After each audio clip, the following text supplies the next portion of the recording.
Aye.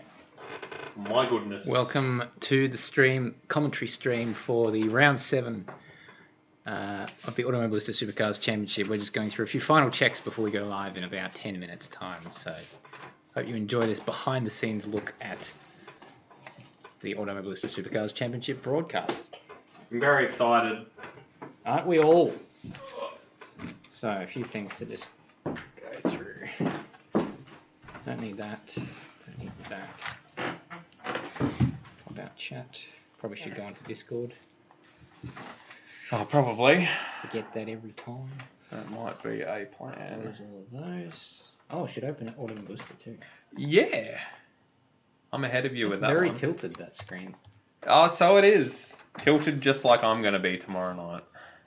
Incidentally, don't forget Apex Reeling tomorrow night at 8:30 Eastern Central Standard. I'm sure the people watching this aren't already going to be racing tomorrow night.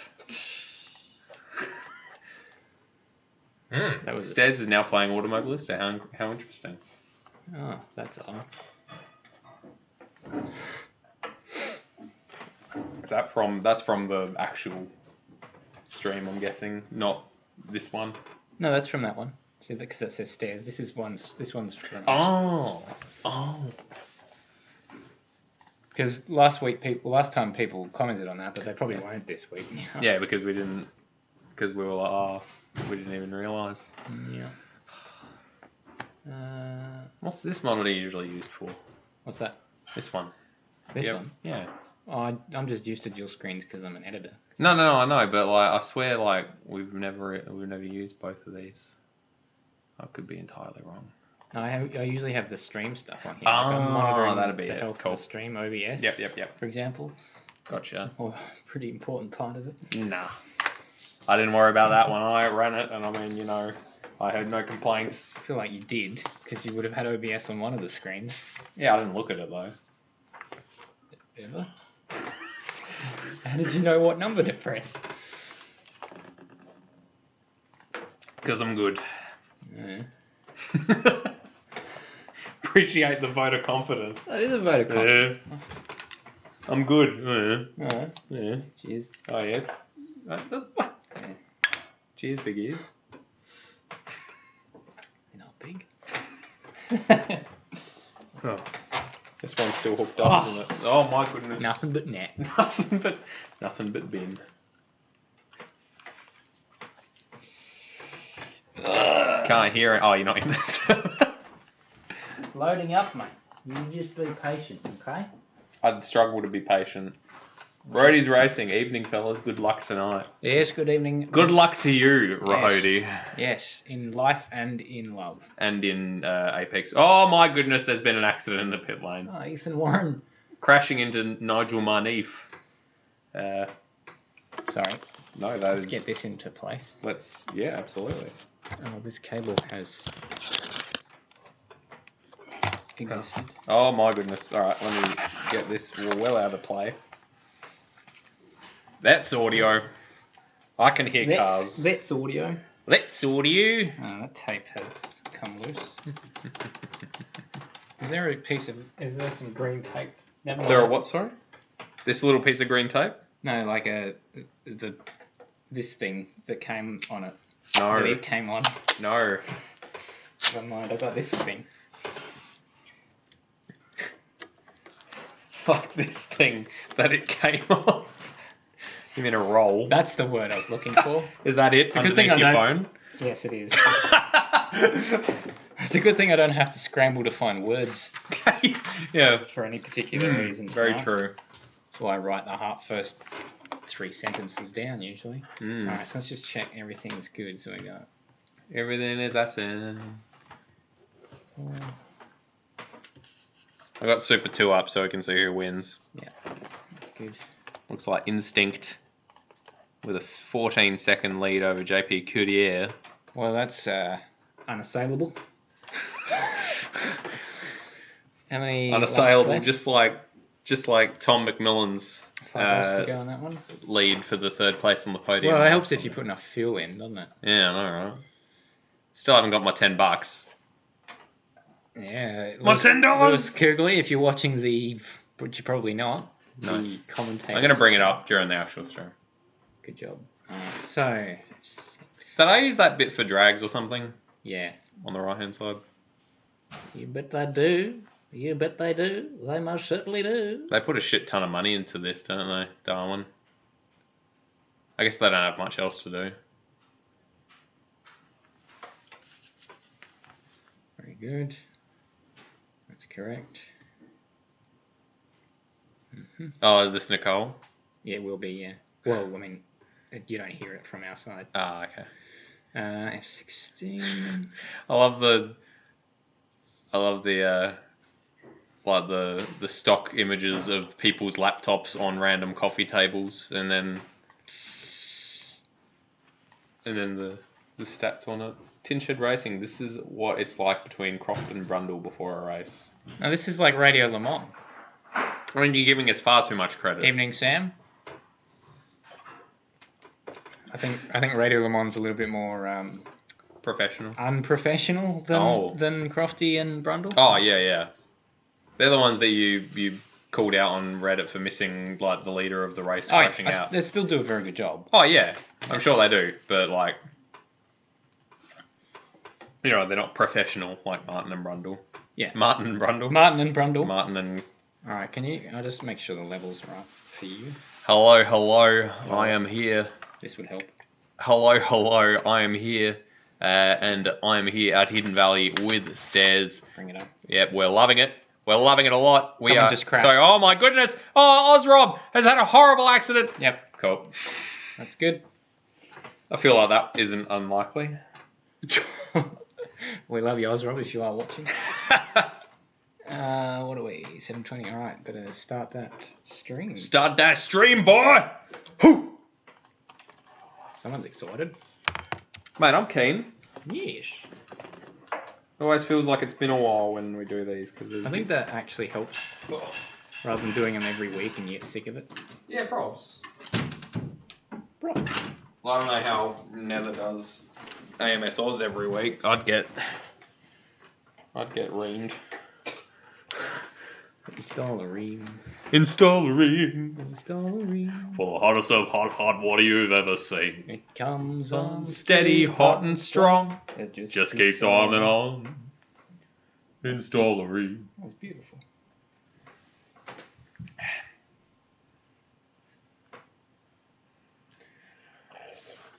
I need a burp, but it won't happen. I'm sure it will happen at a time when you least want it to. It'll happen when you're in the middle of saying something important.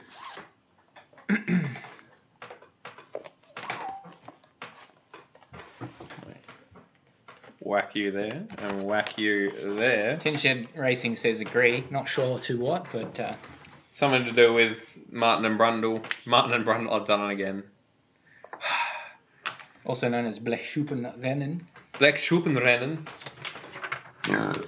Which is German for Tin Shed Racing. That fucking Aston Martin last season's blank pane where there was someone Martin and then Martin Brundle's son in the same car, so it just had Martin Brundle written on the dashboard. It's funny, Alex Brundle sounds exactly like Martin. Does he? Just like a few octaves higher. Just like his balls haven't dropped yet. Yeah.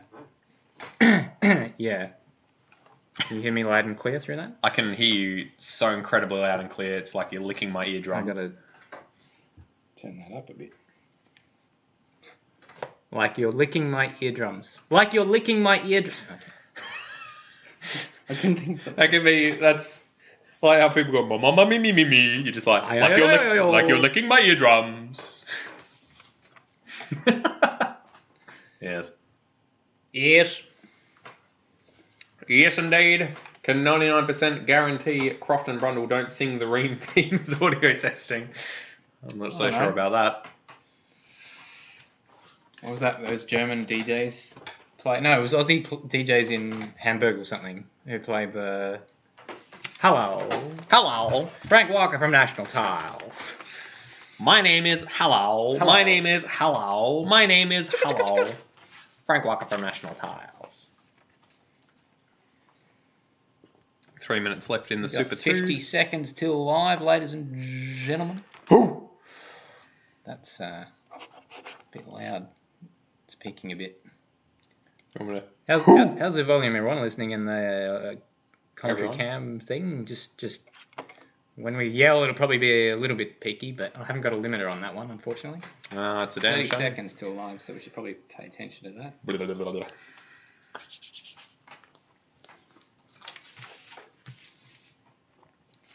Gotta pop my collar.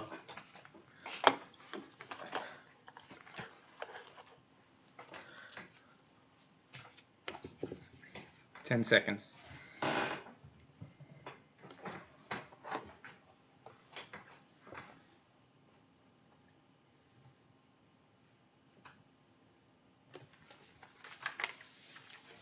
Last round, Jake Maloney took over the lead of the championship at the Winton Super Sprint in a dominant display, claiming his 6th win of the season.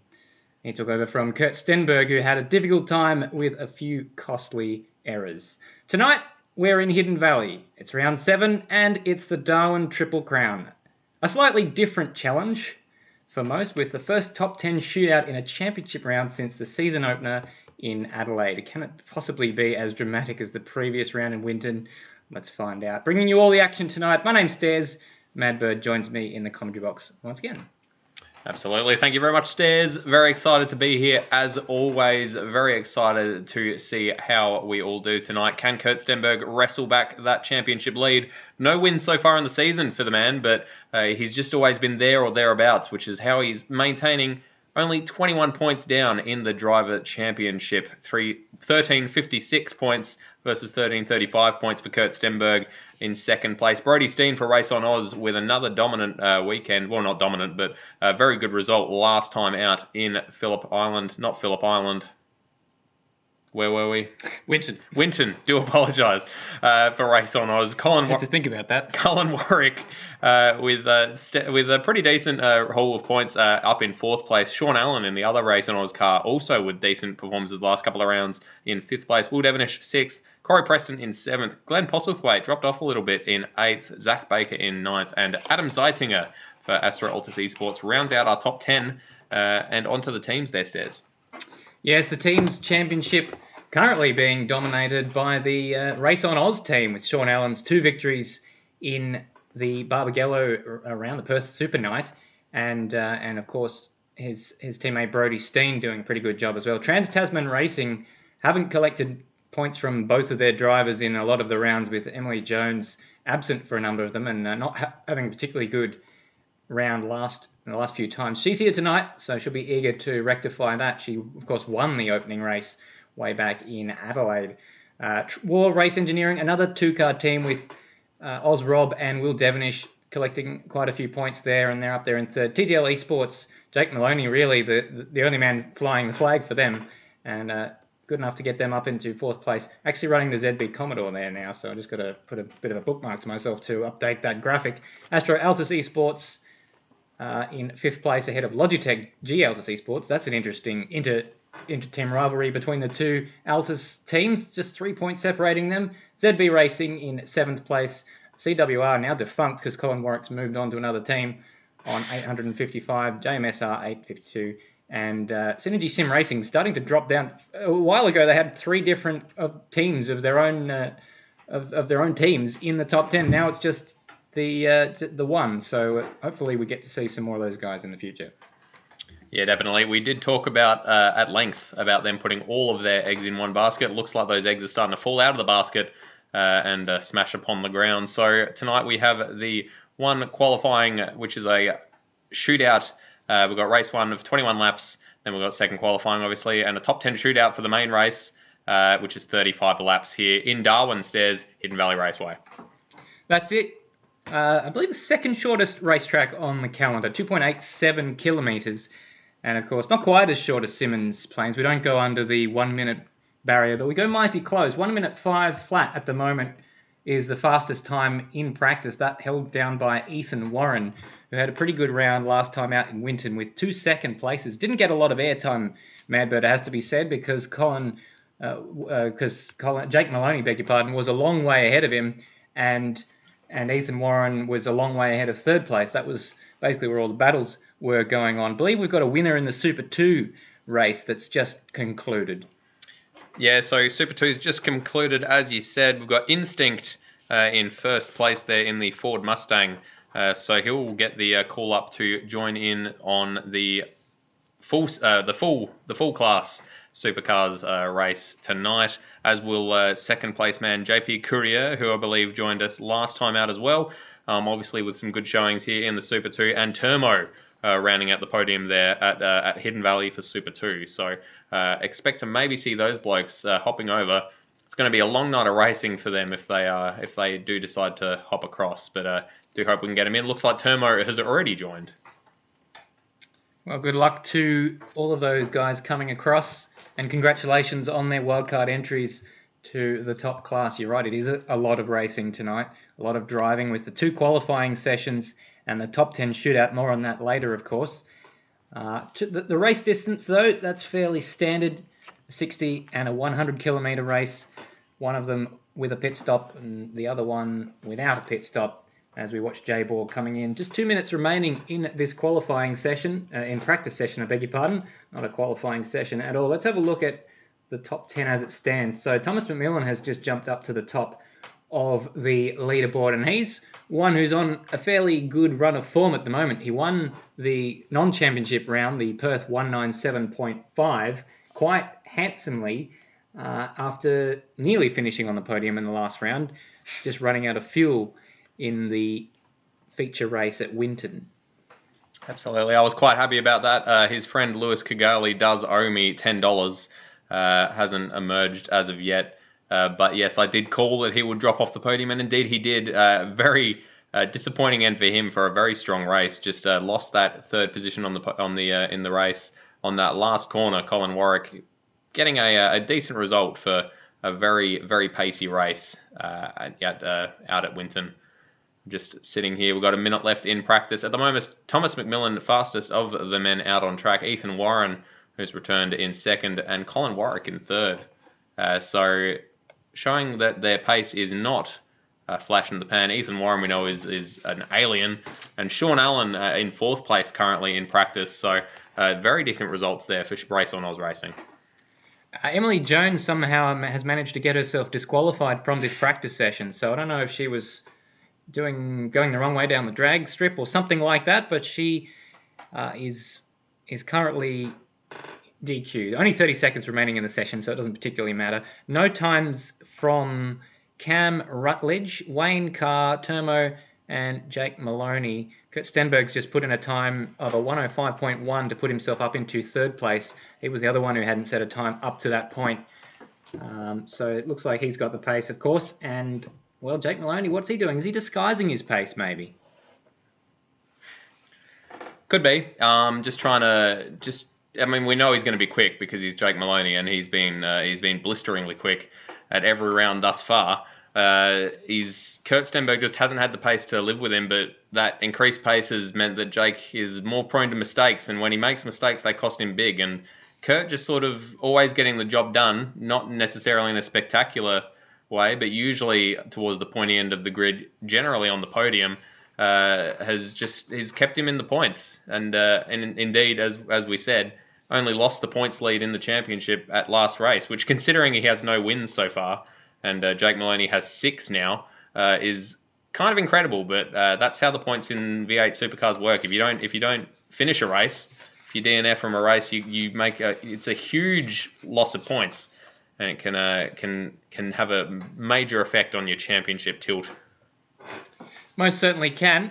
For those following along at home, if you want to check all of the championship points, jump onto the Facebook page, Automobilista Supercars Championship, and you can find links to all of that. The point system we're using is the same as the one used by the real-life Virgin Australia Supercars Championship, which awards 150 points for a victory, 138 for second place, 129 for third place, going down in fairly small increments, it has to be said, all the way down to 40th place, hypothetically, but we will only have 21 cars in this particular race as it stands. So basically the premium is very much on finishing, because even if you're in last, you're going to get a handy chunk of points as opposed to someone who DNFs. Yeah, like I said, just it's a huge it's a huge penalty if you do DNF, which we've seen people sort of poodling around just to finish the race rather than retire with damage, which from a championship point of view is the correct thing to do. But I imagine as one of the drivers, it's quite frustrating to sort of put yourself out of contention early on. So hopefully we don't see anyone doing that tonight. We've got 21 drivers here who all would dearly love to take the race win. Probably got a handful of drivers who we expect have got a decent chance of taking the race win. Just remains to be seen who is going to take the race win stairs. That was a very roundabout way of saying that. I do apologise. Looks like we've got some issues here with Jake Maloney and David Nanadick clipping into each other in the pits. So that's definitely not something to be greatly desired. They're sort of both edging their way out of the pits, and it's almost like a horror show. It's like something from Alien. It's Jake Maloney's going to burst forth from David Nanadick and scuttle off across the table, and John Hurt's going to scream, and it's going to be very bad for everyone involved. But it still hasn't resolved itself, and they've just sort of rolled. They're almost blocking the pit lane a little bit. Car just sneaks past. There we go. Jake Maloney's appeared behind him just as David Nanadick reverses, but manages to pull up in time. As meanwhile, we have cars getting out onto track stairs. Yeah, Corey Preston, the first man out onto the racetrack. It looks like Jake Maloney just exited back to his garage, and thankfully they'd both gone forward far enough that Zach Baker was no longer colliding with him.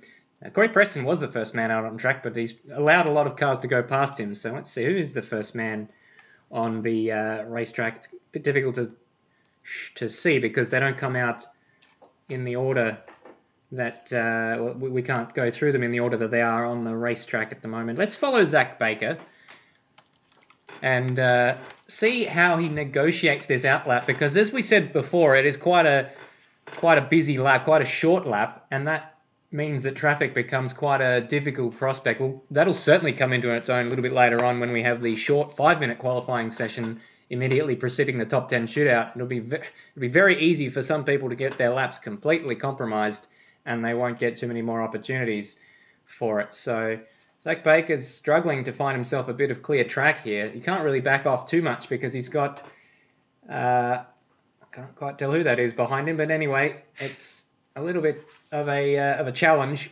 Let's go on board with Zach Baker as he tries to set his first flying lap of this qualifying session down the straight.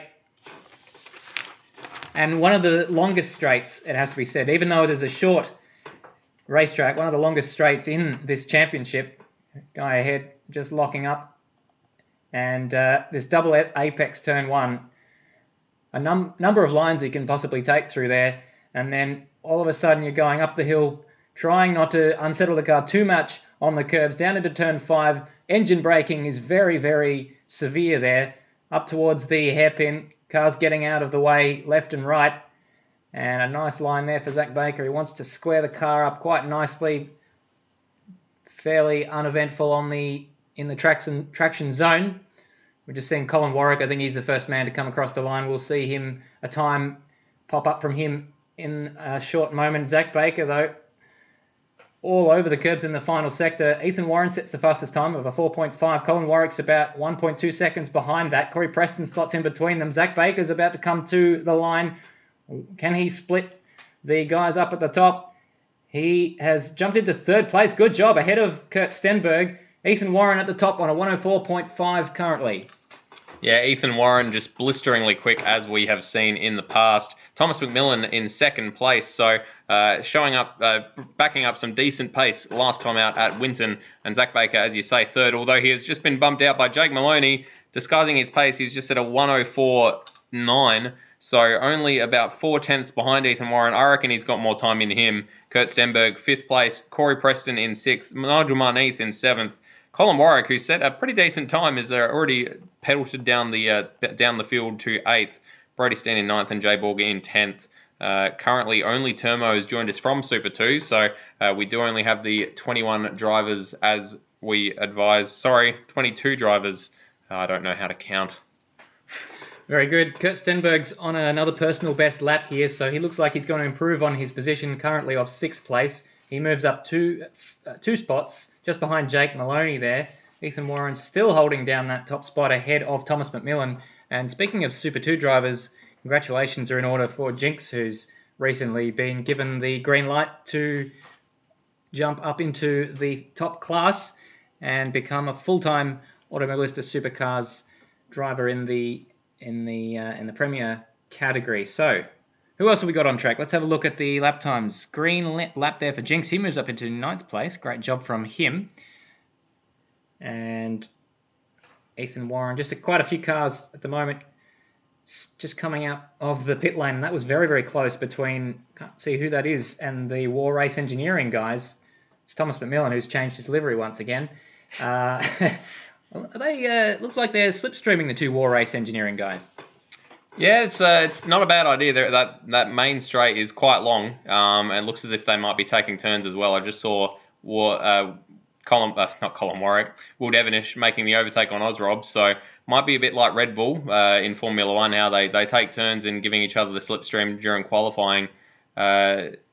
It's a little bit cheeky, but there's nothing to say you can't do it, and it's quite smart from a strategy point of view. Completely fine. Yeah, absolutely. So we'll get to see if Ozrob is going to get a slipstream behind Will Devonish. Will Devonish sort of getting up the road away from him, so he's going to want his teammate to slow down a little bit to get the full benefit of that slipstream. And Will Devonish has just buggered off up the road, so I don't think he's going to get any. He's not going to get any big benefit from that at all, and indeed he comes into the pits. So never mind us. Matt Lepoidoven.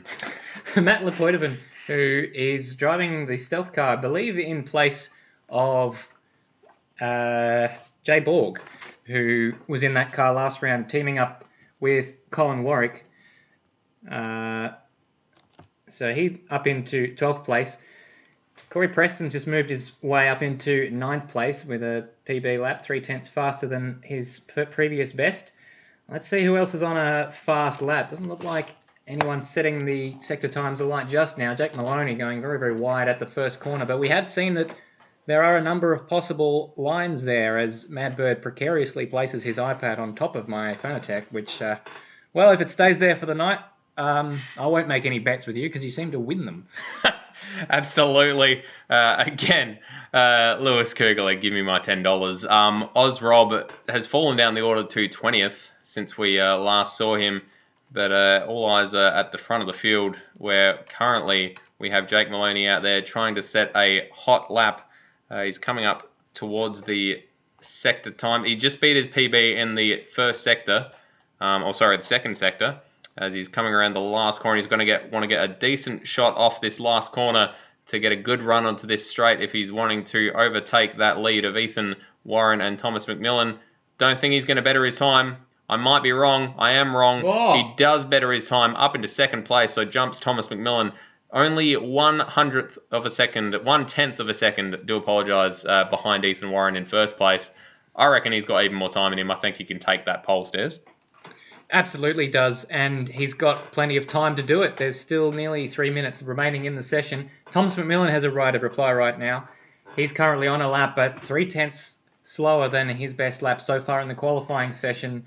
On this particular occasion, he's not going to improve. Who else is on a lap? Stenberg, no good. Jake Maloney is over 0.1 of a second up on his time through the first sector. So it's looking good for him to carry on this roll and get up onto the front of the podium. Sorry, not the front of the podium, the front of the grid. 2.5 tenths better than his previous lap time in the second sector, and almost 0.2 above Ethan Warren's time through the second sector. Gets a decent exit from that last corner. He's just gone over a minute. He's going to slingshot himself across this line, and he manages to not take it by 0.07 of a second. He is behind Ethan Warren, so just losing out on that exit from that last corner just that little bit, but he's not to be deterred. He's flung himself into that first corner, and he's going to go around again, Stairs. Well, we saw an incredibly tight qualifying margin between Jake Maloney and Ethan Warren in the previous round in Winton, didn't we? It was 0.02 of a second, the difference between them, and what I have to say was the best qualifying session of this entire championship. The pole changed hands 3 times in the final minute of the session. Can we see something like that occurring tonight? Well, so far, as Jake Maloney struggles to get past a bit of traffic, it's not looking like is going to happen. That was a huge wiggle from Jake Maloney. Absolutely. He's not going to be able to get back out in time if he returns to the pits at this stage. So that is his qualifying tilt complete. He might be able to get back around, actually. Sorry, pardon my French. He's probably going to be able to get back around if he's fueled for another lap, which it appears that he is. He's continuing on. Kurt Stenberg, meanwhile, has managed to get himself up into third place. So that's good for him. Jake Maloney into the pits. That's it. That's it. So no pole for Jake Maloney. Ethan Warren also in the pits, so he's not going to try and improve his time. Kurt Stenberg is still out on track, but he's 2/10 down through the first sector, so doesn't look good for him. Thomas McMillan in the pits, and Kurt Stenberg spins. Well, not spins, but he did a little bit of drifting, a little bit of deja vu through that corner there, and is down on his time, so he will not be improving. Looks as if the top three on the grid are set, and it couldn't be set up any better. On a track that Kurt Stenberg made, he's in third place behind his championship rival, Jake Maloney, who just couldn't get the job done over Ethan Warren stairs. Zach Baker's currently down on his PB, but not by an awful lot, and he only needs to find about half a tenth to jump up ahead of Colin Warwick for fifth place. Colin Warwick's currently in the pit lane, so he can't do anything. The timer has hit 0, so all of the laps that people are currently on, so we hear someone in the background having an almighty accident. Emily Jones. Emily Jones has had a big accident there. I hope that hasn't affected Zach Baker's... Well, that's affected Zach Baker's lap. He's gone off, or was that just lag? Let's see. I think, it's not going to be fast enough here. 103. The time's ticking away just a little bit too close. And he is 0.6 slower than his personal best, so he doesn't improve. Ethan Warren is the pole sitter for race 1 in Hidden Valley. Absolutely. Unless Corey Preston manages to pull out an incredible lap, he is currently the only man out on track. He is going to better his time, I think, but not enough to make any dent on that 9th place, I don't believe, as he comes across the line with a 1:05.2, does not improve his time, and that is all she wrote for qualifying here at Hidden Valley. Although, as I say that, Ozrob is actually still out on track, the last man, and he comes across improving his time by 0.4, but still only good enough for 21st, which is, I believe, last on the grid. So we've had someone drop out by the looks of it, which is a shame. But regardless, as you say, Ethan Warren, followed by Jake Maloney, Kurt Stenberg, and Thomas McMillan is the front 2 rows of the grid stairs. And I got to tell you, I'm very excited. Yes, it looks good for Kurt Stenberg. He needs to pull back a few points on Jake Maloney, and what better place to do that than a racetrack that he built himself. And so he'll know every square pixel of this particular racetrack. And when this racetrack debuted in the Automobilista Australia Supercars race last round, he took victory, and that was his first race in that particular championship last year. Yeah, as you say, he's got no excuse for not being familiar with the track, so I expect he will do well here. Absolutely. We're going to take a short break. On the other side, we will come back with all the action from race 1. Good stuff. It's a long break. Hey? So it's a long break. It's like 4 minutes, so I wanted to make sure I beat that. Yeah, fair enough. So, because I couldn't shorten the highlights. It was going to be too much effort to shorten it. Action-packed couple of races. I think we did all right. That was pretty good. Yeah. I'm not sure if that'll actually be useful, but because you have to sort of... I'm not looking at that anyway. I'm looking at this. But it's good if you need to bring up points and stuff like that. Yeah. When I pulled it up to open that, I realised the last thing I had open on the iPad was porn, so I'm glad that didn't start auto-playing. Oh, yeah? Yeah. Just on an unrelated note.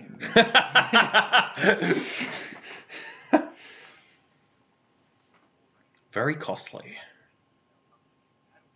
Whoopsies. Hey, true poo. Is it cockatoo? I just realised that you wouldn't have seen that because I messaged that to Aaron in response to you. Sean Allen. Keep an eye on that. Usually takes them a little while to grid up anyway. Oh, yeah. 50 seconds before they actually start their warm-up lap. I can't remember how long the second break is. It's shorter than the first break. Don't think I need to pee. What? Just don't think I need to pee. Yes.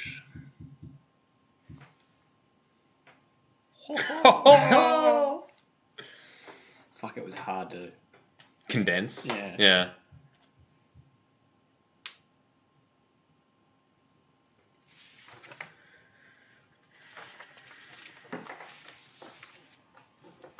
Nobody in the chat. Yeah, it's a bit bizarre.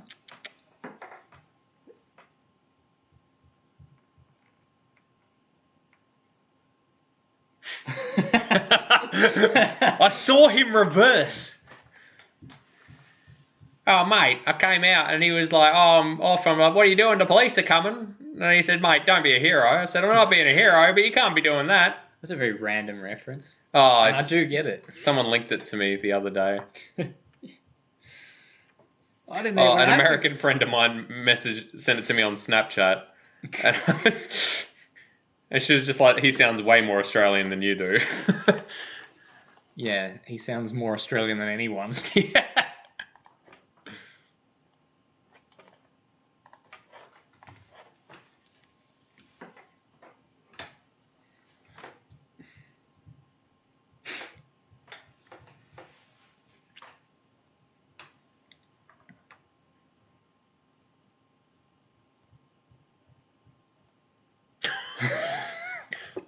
Smooth. Well, it was a botched pit stop. At the death. This is going to end up being quite good timing.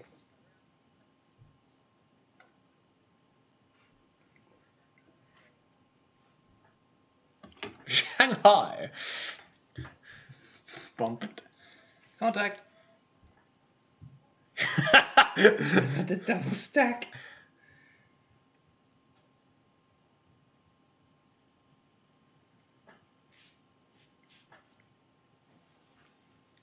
Perfect timing. Oh.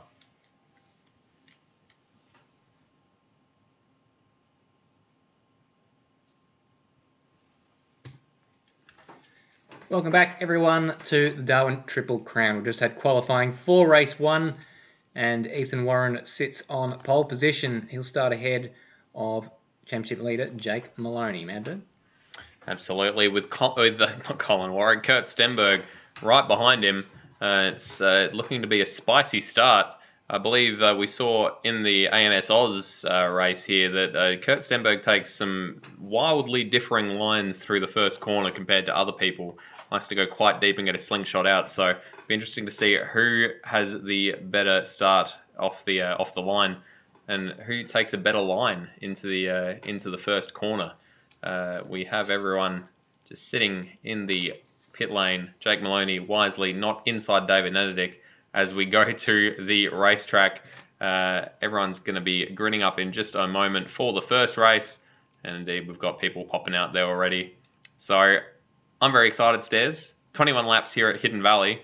I want to see Kurt Stenberg take that fight to Jake Maloney. We haven't seen a proper battle between them for quite a few rounds. They've always sort of had their own separate issues that have brought them back into play with one another. I want to see them bumper to bumper.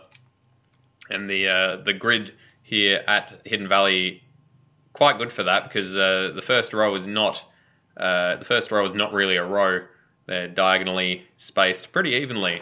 Kurt Stenberg quite close there to the back left-hand corner of Jake Maloney's car. So we're about to start the warm-up lap, and I'm going to hand it over to you, Stairs. Run us through the grid.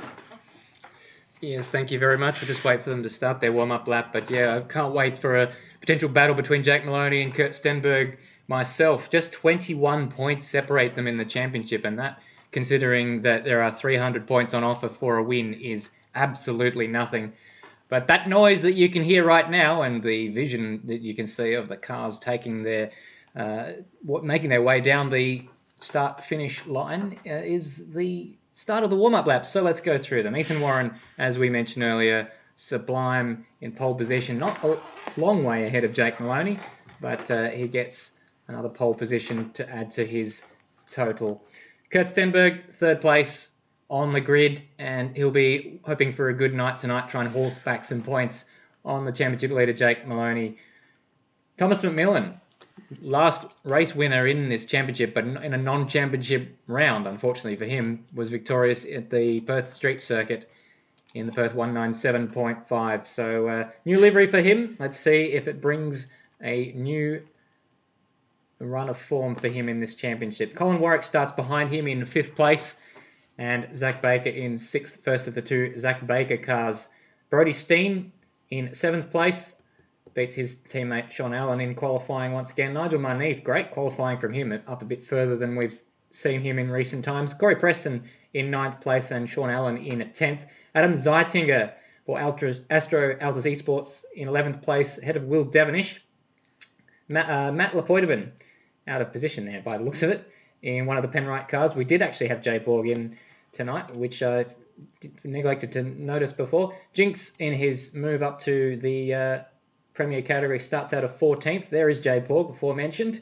So we've got 3 Penrite cars now. David Nenovich, long way back in 16th place. We're not used to seeing him. Had a bad round in Winton. Emily Jones in 17th. Turmo in 18th. Scott Nolan rejoins for Synergy Sim Racing in 19th. Wayne Carr for Rock Solid Mates in 20th. Cam Rutledge in 21st. Oz Rob, the final man on the grid. And we're used to seeing him a bit further up.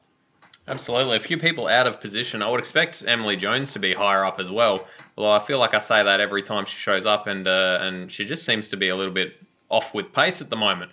Regardless, lights are about to come on, Stairs.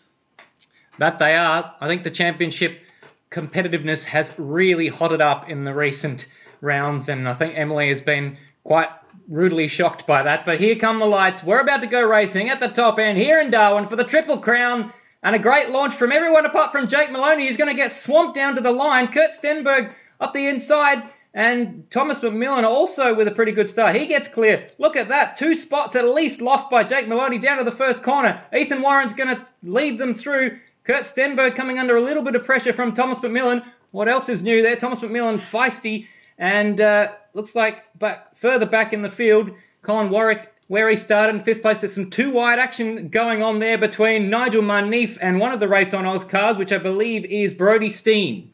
Yeah, absolutely. Very shaky there between Brodie Steen and Nigel Marneef. Nigel all over the back of him, tries to go around the outside at the hairpin. I don't think he's going to be able to get the job done. Just no traction out there. And he's falling into the clutches of Sean Allen, the other Race on Oz car. These guys are just inseparable at the moment. And as you say, at the front, Kurt Stenberg having a dream start right onto the back of Ethan Warren, who's been a little bit ragged this lap. It is only the opening lap, but Jake Maloney, the big story, down 2 places from the start of the race. Thomas McMillan making that jump.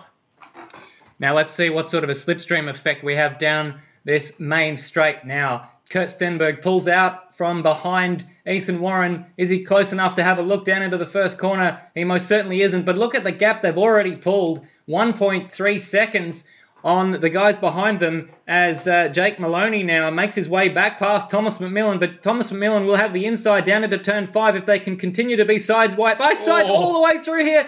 Jake Maloney got it all sorts of crossed up on the curb, but he's managed to try and get around the outside of turn 5, which will give him the inside for the hairpin. Absolutely fantastic driving, and look at Colin Warwick forcing his way through. Thomas McMillan may well lose 2 spots in as many corners, but he manages to hold on just for now, which gives Jake Maloney a little bit of breathing space. Wasn't expecting to be using this octave so early in the race.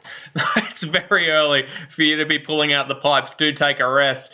Colin Warwick all over the back of Thomas McMillan, who would be quite dirty on himself for not managing to hold on to that 3rd position. Jake Maloney now got to set about trying to cut down this gap to 2nd place, which at the moment is 1.5 seconds. Won't be getting much slipstream at that sort of distance.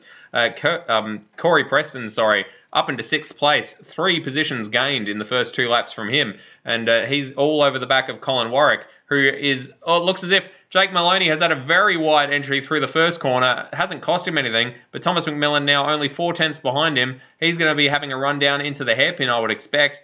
He's going to break a little bit later there than Jake Maloney, and just doesn't quite hit the apex the way that Jake did. And he's actually lost a bit of time as Kurt Stenberg locks up ahead of them, but manages to hold on to that position. No loss so far, as my goodness, it's been a hairy couple of laps. You said Sean Allen! Oh, Sean Allen's had a big moment. We're staying with the leaders to try and find a replay of the moment for Sean Allen. He's dropped down to No, where is he? 15th? No, sorry, 20th place. There he is. Let's try and catch the... Oh, Emily Jones as well. Emily Jones has had a moment. This is coming out of the hairpin, and Emily Jones has had a moment at the very, very same corner by the looks of it. So that's a lot of action in very short order. Jake Maloney, what I was about to say about him before I was rudely interrupted by cars crashing, and Emily Jones is now out of the race, unfortunately, as a result of that. You said before Thomas McMillan may well be dirty on himself for letting Jake Maloney through. Kurt Stenberg would probably also be a bit dirty on Thomas McMillan for letting Jake Maloney through.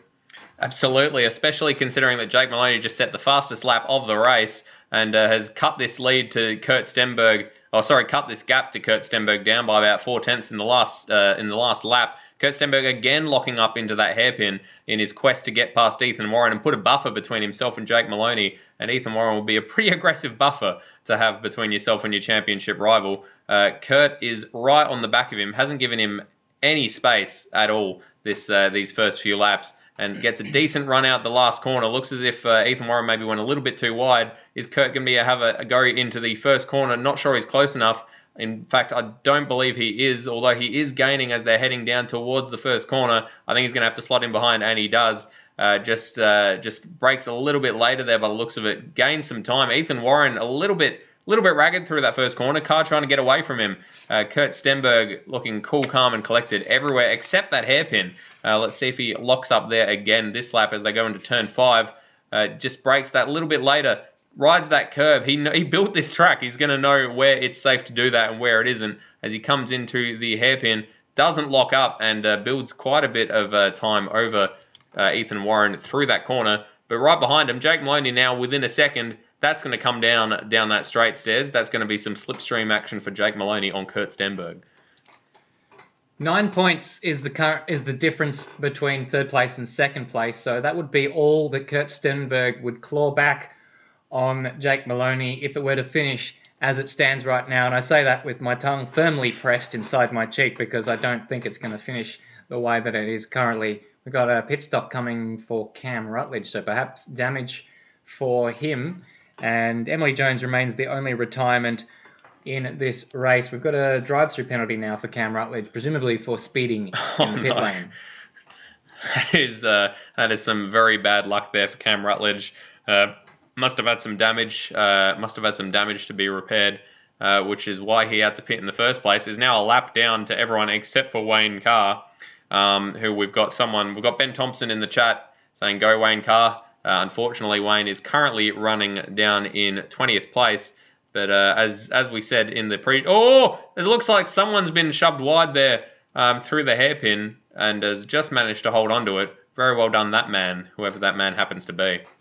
Yeah, that was a replay of Brodie Steen getting it all crossed up. Corey Preston getting it all crossed up, losing the position to Brodie Steen, who's now up into 6th place after having a bit of a frightful start. That's a shame for the Race on Oz Racing guys. Looks as if Kurt Stenberg, Jake Maloney, and Ethan Warren has sort of calmed down here a bit, about 8/10 between each of them. And that doesn't seem to be coming down in a hurry as they all sort of concertina up into the first corner. Brodie Steen defending from Corey Preston, who has lost that position to Brodie Steen. He was up 3 from his start. He's now up 2. So Brodie Steen managing to get that position back on Corey Preston. As Nigel Marneef behind them, just keeping an eye on this because these two look like they're getting pretty racy. It might come to blows possibly here at the hairpin. Zach Baker down 3 positions from his start, right behind Nigel Marneef. He won't be happy. He'll want to try to make those positions back, and indeed he's all over the gearbox there of Nigel Marneef. So a lot of close little battles on track stairs. Jake Maloney now within 3/10 of Kurt Stenberg at the front. That is incredibly close. Just dipped under 0.2 of a second as they came around the last corner. Jake Maloney going to have some slipstream here, I think, down into turn 1. Not sure it's going to be enough to get the job done, but he is mighty close, much closer than Kurt Stenberg is to Ethan Warren ahead of him. He's not going to be able to get the job done into the first corner unless Kurt Stenberg has a mistake. Doesn't appear to. No, Kurt Stenberg still a little bit of breathing space between himself and Jake Maloney, but Ethan Warren is one who we certainly can say is having a bit of breathing space as Zach Baker makes a move up on Nigel Marneef. We can see that on our other monitor. So Ethan Warren is lapping in the low 105s, 105.1 the last time around. Kurt Stenberg was about 2 or 3 tenths slower than Ethan last time around as he begins to look in his mirrors more and more. Exactly. He's going to be paying far too much attention to Jake Maloney behind him and not enough attention to his racing line. I think he's going to start going quite defensive, just try to hold on to this second place over Jake Maloney. And I don't think that's going to work out. They've just come around the last corner, and Jake Maloney is incredibly close behind him. Just props there to David Nenadich, up 4 spots from where he started. It was uncharacteristically low qualifying session from him, and he's doing a good job to recover. Looks like they've just gone through and lap 2. Is that Cam Rutledge? I believe so, after his pit stop. Kurt Stenberg stays ahead of Jake Maloney for another lap. And let's look at the lap time advantage. 1.5 tenths of a second taken out of Kurt Stenberg by Jake Maloney on the previous lap. Still holds the fastest lap time as they go through turn 5 up towards the hairpin. God, Jake Maloney is right on his bumper as Kurt Stenberg locks up again. Just not enough of a lapse in racecraft. I don't know if I've ever said that before. Just not enough. Or will again. Or to let Jake Maloney through, but it is now under 2 tenths of a second between the two of them. Jake Maloney right on the back of him. He's going to have an incredible run down the straight if he manages to hold onto his rear bumper through the last corner, which it looks like he has. He's had a very, very good run. Incredible run through the last corner. He is going to be all over the back of him, and he is already gaining with that slipstream advantage. The last time out, that lapped runner Cam Rutledge gave Kurt Stenberg just a little bit of slipstream. He's going to dive down the inside. He sends it down the inside, not quite all the way up alongside, but just enough. He is going to get the job done. Kurt Stenberg relegated down to 3rd place, although he is not going away. He is staying side by side. He's going to be on the inside, gets a better run off of that corner down into turn 5. He's going to have the inside as Jake Maloney gets a little bit hairy. They're rubbing as they're going through that corner, but Jake Maloney's staying alongside. He's going to have the inside into the hairpin. This is exactly what we saw earlier on in the race as Kurt Stenberg gives it up, tries to cut up the inside. He's back up alongside, a little bit of a wiggle, and I think he's lost out that position. No, he's still there. Oh my goodness.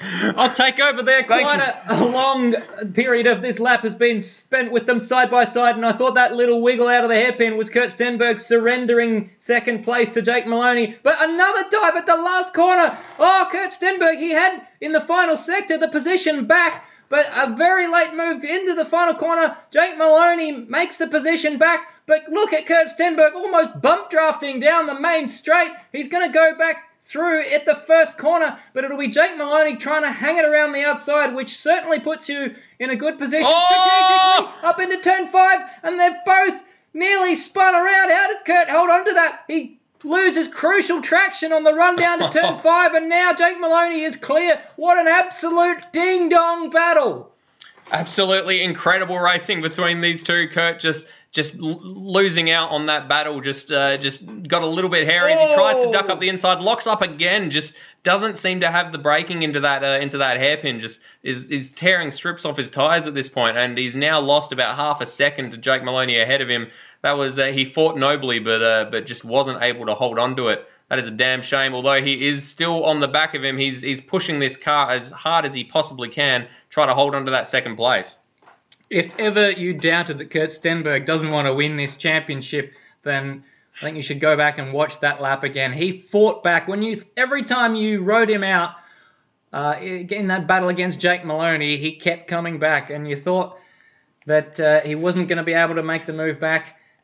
He did just that. But Jake Maloney, well, he's proved to us why he's won 6 races in this championship and why he currently leads the championship with moves like that. The move he pulled initially to try and get past Kurt Stenberg down into the hairpin, that's what he used to get past Thomas Vermeulen. Absolutely perfect racecraft. And save for 1 or 2 little moments, so there was the one at turn 1 where I think, if anything, Jake Maloney corrected Kurt Stenberg a little bit as he was starting to spin round. It was very, very clean. It was, yeah. There was a bit of rubbing, but that's about it. And it looks as if there is a fairly big pack, let's say, between Colin Warwick and Zach Baker, currently squabbling over 4th, 5th, 6th, and 7th places. Colin Warwick up 1 place, Brody Steen up 2, Corey Preston up 3, still in that 6th place. So very good showing there for the JMSR driver. And Zach Baker trying to recover from his poor start, currently in 7th. Oh, as he hangs the back out. But he's going to get a run down into the first corner, I think, right behind Corey Preston. They are very close together on track. Is my Uber Eats here? Because I keep hearing ding dong, ding dong. It's an absolute stellar battle going on right here. Colin Warwick, though, I think starting to try and make his way clear of the battle going on behind him. Brody Steen, perhaps the cork in the bottle just a little bit. Incidentally, we've had another retirement from this race. David Nenadic, who was on a pretty good charge after a fairly poor qualifying session from him. He has retired in the last 5 laps, actually. Lap 8 he retired, so that happened quite a while ago. As you can imagine, we were thinking about other things at the time. So that means it'll only be one car bringing home the points for the Zach Baker Racing team, assuming Zach Baker continues to run where he is right now and potentially get a few more positions. So that means just the one Zach Baker Racing car remaining in this race. Race on Oz still with 2, but Sean Allen back in 12th place. What are we looking at? Oh, Thomas McMillan. Thomas McMillan has gone down a number of spots. What's happened there? Yeah, we've got David Sanford in the chat just saying that Thomas didn't have any tyres at the start of the race. He accidentally used all of his tyre sets during practice and qualifying. So he's on very, very used tyres, which quite impressive that he managed to set the lap time he did in qualifying, put himself in that particular position. He's now down into 16th place as he's pulling into the pits. Oh, and hitting the wall on the pit entry. His car is on fire. No, it's not. It's just he's now in an Austin Powers situation trying to get it. There we go, as he's knocked the curb. It's toit. It's very toit. But that is a damn shame there for Thomas McMillan. Very good qualifying position. Gone begging, basically. Just wasn't able to take advantage of it. And meanwhile, at the front, Jake Maloney's built almost a 3-second gap. Sorry, a 3.5-second gap over Kurt Stenberg. So just Kurt Stenberg, the cork in the bottle in that occasion. Yeah, Jake Maloney, can he make any inroads on Ethan Warren? That is the question. The lead currently at 2.7 seconds. But the battle that we want to see is going on right behind with Corey Preston looking like he wants to make a move on Brody Steen for 5th place. And that continues to rage on. Now, just on the Thomas McMillan thing, the drivers were told during the week that they would only have 4 new sets of the Dunlop Supersoft tyres to be used at any time during each race, and that includes practice. So you can't use them all up in qualifying and practice, or else you will not have any left for the race. And it appears that's what has happened to Thomas McMillan. That is a damn shame. Sorry, I was just sucking in some air through my teeth as you were saying that useful information, because Corey Preston is all over the bumper of Brody Steen here for 5th place. He's going to have an incredible run down the straight, but Brody Steen, of course, will have the slipstream behind Colin Warwick, who has a tiny lock up there into the last corner. These guys are line astern. This is a very tight little pack, about the only one left on track at this stage. Colin Warwick immediately going defensive, cutting across to the middle of the track, but no one's going to have a run on him. Look at the trail behind him, like a snail trail, as they all chase after him across the straight. Oh, another late move. Oh! Brody Steen has been punted unceremoniously out of 5th place by Corey Preston and Zach Baker. I was about to say, is this deja vu? Because last round in Winton, he was sat behind Kurt Stenberg and Brody Steen, waiting for them to crash into each other and pick up the scraps. Well, pick up the scraps he has. He has moved up into 5th place with that very controversial incident occurring. How did you read that? That seemed entirely like Corey Preston just completely not reading the breaking point for the cars ahead of him. I think you've gone well and truly further back than you needed to there in that replay. But I think he just completely missed his breaking point and he was sort of half, wasn't sure whether to go for the overtake down the inside, and he ended up sort of half crossed over. There you go. You see, just slams into the back of Brody Steen. I think that was their normal breaking point that Brody Steen was braking at. Just Corey Preston was not in on the memo. So roughly how much between 99 and 100% do you call that Corey Preston's fault?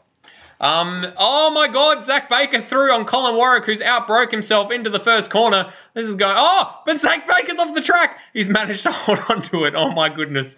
Colin Warwick all over the place as he's trying to now get up the inside of Zach Baker. Does down turn 5. They have a little bit of a touch. Zach Baker, though, up the inside again. He's going to have the position done again, back into the hairpin. No, Colin Warwick down the inside. I don't know what to think at the moment. Zach Baker holds onto it out around the outside. What is happening, Steve? Much better traction on the outside line, it would appear, out of the hairpin, and that was enough to allow Zach Baker back through. We didn't catch it. We didn't really have enough time to catch the end of that replay because the effects of it were still being felt throughout the field. We've got some sort of battle going on. Nigel Marneef now catching up to Corey Preston after that disastrous incident we saw earlier. And, Zach Baker, it was a bit of a nervous lap from him, but he's managed to get up ahead of Colin Warwick by virtue of Colin Warwick making a mistake. So Zach Baker, he's very, very consistent in this race, save for the lockup that we just saw and a few moments on the previous lap. But if he can keep it going, he's on for a very, very good result tonight. Yeah, I was.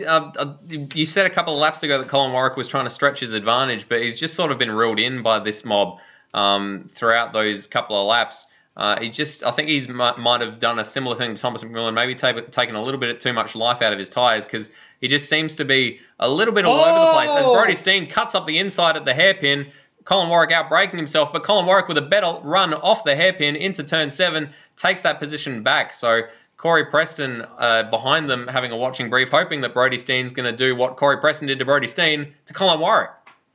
Yeah, it's pretty clear from what we've seen in the last few minutes that the outside line out of the hairpin seems to have the better traction.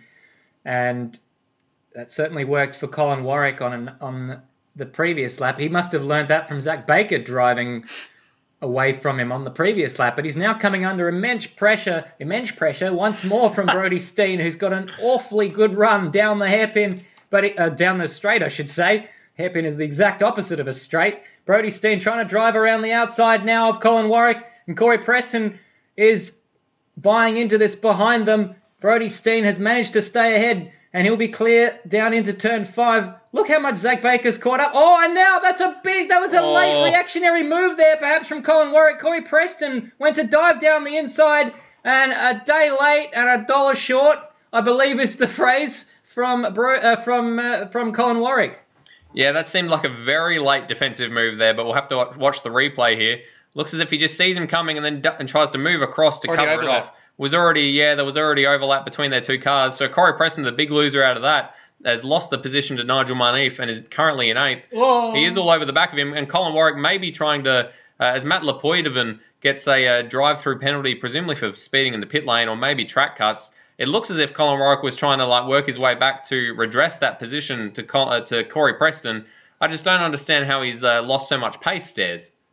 Well, maybe he's struggling with tyres as well. It could be a factor. It may well be the talking point of the night. We're very, very close to the end of this race now. Jesus. As they're all going side by side through the first corner. Sorry, that's not the first corner. Yes, it is. I was right the first time. But Colin Warwick stays ahead for the time being of Nigel Marneef, who's having an excellent run as it stands, and a bit of a distractionary tactic there for Nigel Marneef, looking down the inside. I don't think that would have been particularly effective. And look at this. Will Devonish down the inside of Corey Preston. Where did that come from? He wasn't even in the picture. They nearly spin each other, unbelievably. But Corey Preston has the inside line, and that has always been the best line out of that corner. So, gracious me. This is all closing up. Adam Zeitinger behind. Sean Allen catching up. Look at this train. Let's just quickly have a bit of a word about our race leaders. Ethan Warren has a 2-second advantage over Jake Maloney. Jake's been just gradually eating into that over the past few laps, but he's just going to run out of time. It's now under 2 seconds for the first time since Jake got past Kurt Stenberg quite a number of laps ago. But Ethan Warren, it's been a great job from him so far, and we'll rejoin this battle for the 6th place, which is now being held by Nigel Marneef, who's got through on Colin Warwick. He has indeed. I think Colin Warwick's going to want to try to come back at him sometime during this lap. Nigel just managed to get that job done into the first corner. My goodness, these guys are close on track. Barely a car's width between them all. Colin Warwick right on the back of Nigel Marneef as we head back to the front of the field. Ethan Warren crossing the line with to take the checkered flag. Jake Maloney in second place, and Kurt Stenberg a distant third in the end. Just didn't have the pace to live with Jake Maloney. Zach Baker rounding the final corner about 5 laps ago. He was looking at about 6th or 7th place, and he's found himself up in 4th place. So very well done him. Brody Steen after drag race. After a bit of a punt, has found himself back up into 5th place.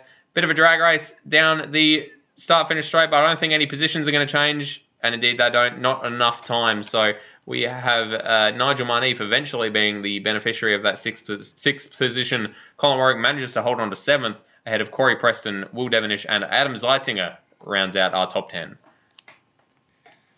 Wow, that was something, wasn't it, Mad Bird? It was a strange old race, actually. It was kind of like the cork in the bottle that didn't quite get completely removed, and so the drops escaped from the champagne bottle one drop at a time, and we saw actually how spread out they were. Once Jake Maloney got past Kurt Stenberg, there was a fair old gap between Jake and Kurt. Zach Baker got past Colin Warwick, and so too Zach Baker and Brody Steen, and they're all quite spread out. But then Nigel Marneef, who got past Colin in the end, Corey Preston, Will Devenish, Adam Zeitzinger, and Sean Allen were all in a space of about 2 or 3 seconds of one another.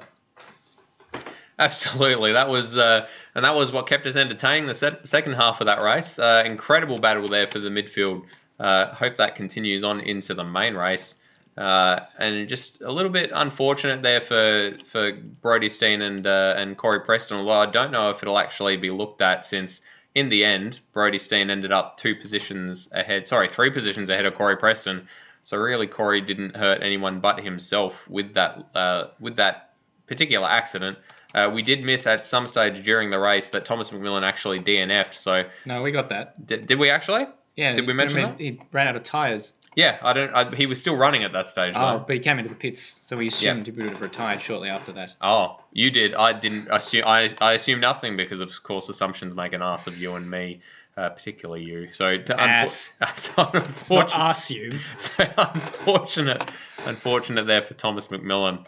As we head into qualifying for the second race, Stairs, and goodness me, if it's half as exciting as that one, I'm looking forward to it. Well, if your hat was spinning around, you better hurry up and catch it, because it's going to be an absolutely ding-dong qualifying. Ding-dong, incidentally, is the word of the day.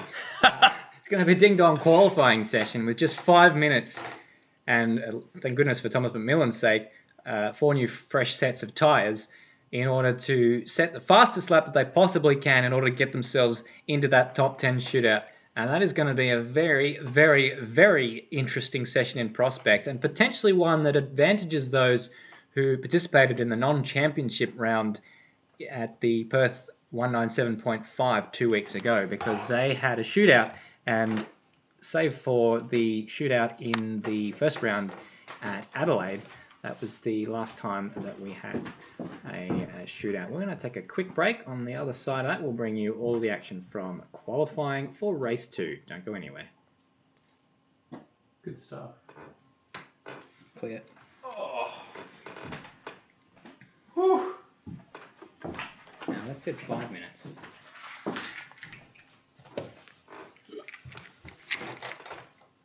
Time to crack in the second schedule, one. but they've done a 10-minute practice session. I hope this isn't actually it. The schedule I was given said it was 10 minutes. Doesn't look like there's a huge rush of everyone trying to get out on track. I mean, there's a number of cars going out on track. Yep. Hang on. Getting messaged by, what's his name? What's his name? I was on qualifying brake ducts. So his brakes were overheating. Good stuff. Ask him. That's the keyboard on Aaron's computer. Can you type it? Yep, sure thing. Just say, is this qualifying? Because the schedule said 5 minutes for qualifying.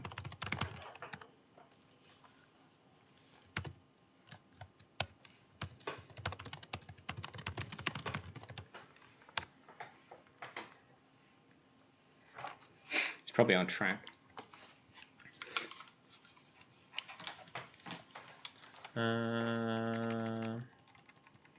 Yeah, he is. Rip. I think it is. We'll just assume it is. Okay.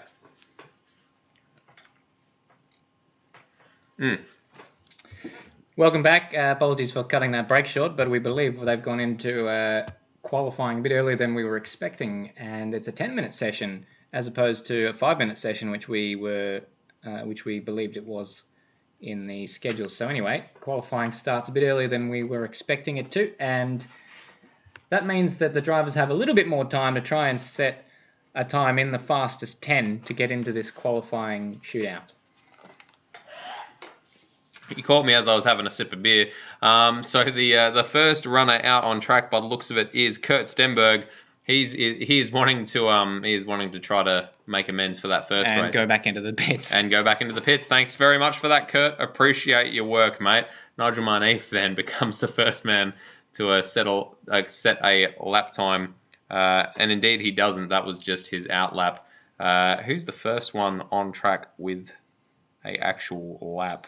Hard to tell. Sean Allen, I reckon you are dead right there, friend. Sean Allen, the first man coming around the final corner. David Nenadich.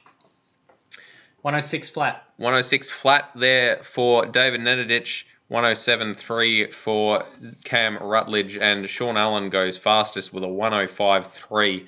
So very good start there for the Race on Oz racing driver. Brodie Steen also with a 105.7. Colin Warwick setting the timing screens alight. We just got messages from him advising that he was on his qualifying brake duct setting, so he couldn't get his brakes below 500 degrees Celsius, which is an incredible amount of temperature there, Stairs. And the one thing I don't want near the cork in my champagne bottle is 500-degree brakes. That would certainly do a number on the bottle. That would make the champagne taste just terrible. Would probably make it taste a tiny bit like that beautiful strawberry wine that we had, quite tart, and you're looking at me in a way that I'm not sure whether you're offended or not, or if I should be feeling something else, possibly in my nether regions. Nigel Marneef currently second fastest on track with a 105 dead.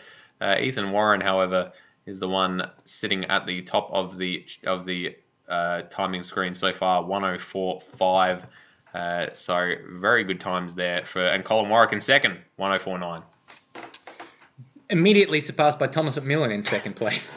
Hopefully he doesn't use all his tyres. Off Ethan Warren, let's hope not, because he'll have to get through the shootout as well, presuming he makes it up into the top 10. But Ethan Warren is going faster again, half a tenth faster than the 104.5 that he set his fastest lap on. There's a bit of traffic, though, for... Ethan's just had a crash. I was looking at the other screen, and I looked back, and Ethan Warren has come a cropper. Let's catch a replay coming up to the final corner. Still coming up to the final corner. And here he is at the final corner. Lit up the rears. The back went round and smashed into the wall on the inside. So what could have been for Ethan Warren? And what could be for Jake Maloney, who is set a purple sector through the second sector. Currently fifth fastest, but he's about to cross the line with a 104.4. Goes first fastest in pole position, 0.03 of a second ahead of Ethan Warren. Of course, all provisional, because this is merely just to get into the top 10. And then if they get into the top 10, then their times get completely deleted and they have to start from scratch. And Jake Maloney was one of quite a few drivers last non-championship race when we had a shootout to bin their lap. And I wonder if they will have learned from that particular experience. One would hope so. We do one-lap shootouts ourselves in Apex Rear Wing, or at least we have for the last couple of seasons. And I can tell you there's nothing more frustrating than having some incredible pace during practice and then binning your single chance to set a good qualifying time and finding yourself at the back of the grid. So the results last time out at the Perth shootout suggest that Thomas McMillan is good on a single lap when the pressure is on. He took pole position last time out. Kurt Stenberg in second. Zach Baker in third. So a few of our quick runners got some shootout nous, let's say. Jake Maloney has dived into the pits as we are watching Will Devonish down in 10th place. So currently the last man on track who has got a option to go through to the shootout. But that, of course, is provisional. We do have 3 minutes left in this session, which is ample time for someone to hop up and knock him out of that top 10. Maybe his teammate Ozrob down in 14th place. Currently, of the guys who are in the top 10, 7 of them are in the pit lane. So I wonder if they're comfortable or not, because there's a lot of guys behind them who are not in the pit lane trying to improve on their lap time. And Will Devonish trying to cement his place in the top 10. What can he do as he comes across the line? Will he improve on his current time of a 1 minute 5.575? He indeed does not improve and loses 0.3 on himself. That's better than losing 0.3 on someone else, I suppose, but he was 1.5 seconds behind pole position man Jake Maloney, so that is a damn shame. Zach Baker down in 13th place. I'd expect him to be higher up. Yeah. I expect him to probably set a decent lap time this time around. He was, as we said, third in the shootout last time out at the Perth street circuit for the non-championship round, and he is 0.3 up on his current PB through the first sector. Traffic. And he's got traffic ahead of him, so he's going to want to try to negotiate that traffic, which I believe is hard to tell. That is Aiden Schultz. Aiden Schultz. Yeah, which I haven't seen him for a while. I believe he is. I don't think he was in the first race. He's come along for the main run, which is nice of him. He'd be nice. I tell you, Zach Baker probably wouldn't want him to be there. I was about to say it'd be nice. It'd be nice for Zach Baker's sake if he got the hell out of the way. Although he will give Zach Baker a nice little slipstream down the start-finish straight, which is a little bit of a help. But this time is not looking incredible for Zach Baker. 8th place, so into the top 10 with 1.5 minutes to go. And knocks David Nenadich out of the top 10. Will Devonish has also been knocked out of the top 10. So that's not good for the Zach Baker guys, knocking each other out. That's like Charles Leclerc getting knocked out of Q3 by Sebastian Vettel. Q1, I think it was, at the Monaco Grand Prix last month as one of the Zach Baker cars goes off. It is not Zach Baker, it's David Nenadich. So Zach Baker trying again, and I believe he's up on this particular lap. Yeah, looks like faster in the second sector than he was first sector, than he was previously. Coming up to the second sector line here, it is such a short lap. They come up so quickly, and he is down on his PB, so not going to improve. He will have another shot for it if he is fueled and his tyres have the life in them. Who else have we got out on track that's looking for a 10th top 10 berth? Scott Nolan only 16th, not good enough. Will Devonish up into 11th, so inching closer, but just not enough speed. Will Devonish is trying again. He's been knocked down to 11th place as we detailed earlier on. And just 14 seconds left, so if you're not on a lap or about to start one, then you might be a little bit worried if you're in that cutoff zone. Corey Preston, Sean Allen, those are two drivers who are in the cutoff zone. In fact, Sean Allen is in the pits, so he might be a little bit nervous where he's sat right now. And Will Devonish goes off the track, so that's put paid to his charge. David Nenadich, what can he do is he locks up down into the hairpin. Tries to get some traction out. Let's see what the second split time says for David Nenadich. Is it going to be fast enough to propel him further up the grid than where he is? He had a horrible qualifying for race 1, and it looks like the same thing for him here, although not quite as far down as he was for race 1. Who else? Adam Zeiting is in the pits. So too Jinx, Ozrob, Scott Nolan, Termo down there in 17th place. Doesn't improve. Aiden Schultz in 18th. Jay Borg. So it looks like you might be safe, actually, if your name is Sean Allen or Corey Preston, because no one behind them is improving. Everyone has finished or gone to the pits by the looks of it. No one has managed to set a time or get across the line in time to set another time that is going to get them anywhere close to that top 10. So our top 10 shootout will be Jake Maloney, Ethan Warren, Colin Warwick, Thomas McMillan, Zach Baker, Kurt Stenberg, Nigel Marneef, Brody Steen, Sean Allen, and Corey Preston. Will Devonish and David Nedidich, the unfortunate, just missing out there in 11th and 12th. But I'm excited. There's nothing like the pressure of a one-shot qualifying to bring out the accidents in people. Of course, not that we're hoping for accidents, but Of course, it makes everything a little bit more exciting, a little bit more pressure on everybody involved. We've got 30 minutes. We're not going to need it. The lap's about a minute and a couple of seconds around here, so I don't expect that we'll be spending all 30 minutes here in the one-shot shootout.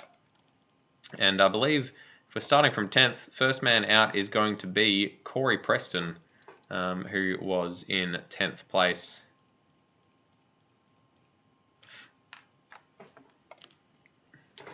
So a calm falls upon this Hidden Valley Raceway circuit as we await the top 10 shootout. So Corey Preston, by the skin of his teeth, getting into that top 10 shootout, and here he comes out into the pit lane. All eyes turn towards his JMSR Ford FGX Falcon. And what can he do? He now has to sit at the end of the pit lane and await further instruction. He'll be told via the in-game chat when it is okay to go, as will all the other drivers in the top 10 shootout.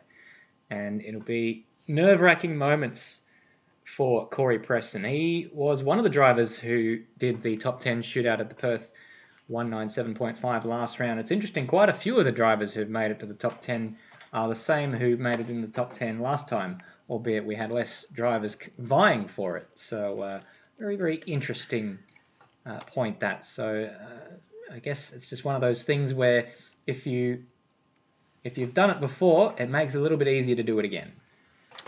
You just got to sort of remain calm, Stairs, and you be confident in yourself that you've done this. You've done this 50, 60 times in practice, and of course these guys have done it for a whole 21-lap race. You gotta just sort of put out of your mind that it's it's your 1 lap shot to set a decent time for qualifying. And as he drives past the burnout marks there left by someone during the previous qualifying, and just try to set that hot lap that you know you can do. Corey Preston, incidentally, was one of the drivers who made a mistake in the top 10 shootout in the last round, the non-championship round in Perth. So I wonder if he'll be going hell for leather like he did that time, or whether he'll just be trying to nail down a time. We do a lot of the top 10 shootouts in the Apex Rear Wing, which you'll incidentally be part of in tomorrow's first round at Brno in the DRM Championship. And that's something that you have quite a bit of experience with. So I wonder, what strategy would you apply to this top 10 shootout, Madbird? Would you be aiming to just get a lap down knowing that you've still got 9 guys to come, and a few of them may well make a mistake on their lap? Yeah, I definitely would be. I'd be leaving something on the table. I would, because you got to think, if you go hell for leather and you flip it or you spin it at a corner, then that's as Corey Preston very deep at the hairpin. Might not cost him too much time. Decent exit. Yeah, so it's going to probably even itself out. But I would definitely be leaving something on the table. I wouldn't be going flat out, because if you make a mistake, then that's your lot. So you gotta. It's difficult. You gotta find a balance between pushing hard enough to set a decent time while also not overdriving the car. It's quite tricky to describe. So I'm really glad that you've given me the opportunity to fumble like this. Just writing down the times, and a 105.5 is the time for Corey Preston. Not too shabby, didn't make a mistake, and Corey Preston lays down a marker for all those to follow. And Sean Allen is the next man on track for Race on Oz. And what can he do in this race? It was a little bit further back in race 1 than we're used to seeing him. He's the man who's won 2 races in this championship, in what has been a very, very good championship for his Race on Oz team with Brody Steen and himself. He's going to come across the line. It was a pretty good exit, fairly clean exit out of the final corner from what I could see. So a long, long way down this straight. The final corner is so important because of that long straight, and it's a very, very tidy first corner for Sean Allen. Traction looks fantastic as he comes out of turn 1. Didn't wiggle it. I wonder if he's leaving something on the table as well. Down to turn 5. And a bit of a slide going in there, I think. The front just didn't want to bite, but he's 2/10 up. 22.3 on Corey Preston. That's 0.3 of a second quicker. Sean Allen, well, I think that's looking pretty good for him so far. Beautiful run through the hairpin as well. I think his run through the first corner was fantastic. Although, as I say that, he's almost 3/10 down now on the first place currently provisional man of Corey Preston. So not sure where he's lost that time, Stairs. Jesus. Yeah, and remember we saw a very strange line from Corey Preston at the hairpin, so maybe that worked for him, squaring off the corner and getting a sharp exit. Maybe so. He's going to cross the line, Sean Allen, in second place, almost 8/10, the thicker part of 8/10 behind Corey Preston. So could be onto something there. That sort of wider line through the hairpin, getting a much better run out of it, might be the go. As we've got Brody Steen, the other Race on Oz Racing car, number 13, lucky number 13, coming around the last corner, catapulting himself down this long straight. As you say, so important. You gotta get a decent run off of it to carry speed, or you lose time all the way down this straight. It looks like he got a pretty decent run down into the first corner. His teammate had a very tidy line through the first corner. See if he manages to match it. Goes a little bit wide. Manages to hold on to it. I think that was still pretty okay. He uses a little bit of track on the outside, but not too much. Doesn't unsettle the car on the curb as he catapults himself down towards turn 5. Certainly unsettles the car after that, though. Coming over the crest, was trying to get away from him. He's 22.5 in the first sector. He's up by 7/100ths of a second on the fastest lap of this qualifying session, which was set by Corey Preston. But we know Sean Allen went better in the first sector. It all fell away in the last two sectors. Brody Steen, well, we know you can take multiple lines through a few of these corners, and we've seen that at turn 1. We've seen that at the hairpin. He's up by 1/10 now, 44.8. And that is much better than his teammate Sean Allen. Going to get a clean final corner. He didn't actually use all the track. He could have used a little bit more, so I wonder if he's left a little something on the table coming onto the straight, just trying to get a clean lap. And Brody Steen goes to the top by 0.5 of a second over Corey Preston. Excellent work there. Yeah, he took a very, very tight line through the hairpin, probably the completely, textbook correct line through the hairpin, and it didn't seem to cost him the way that it did his teammate.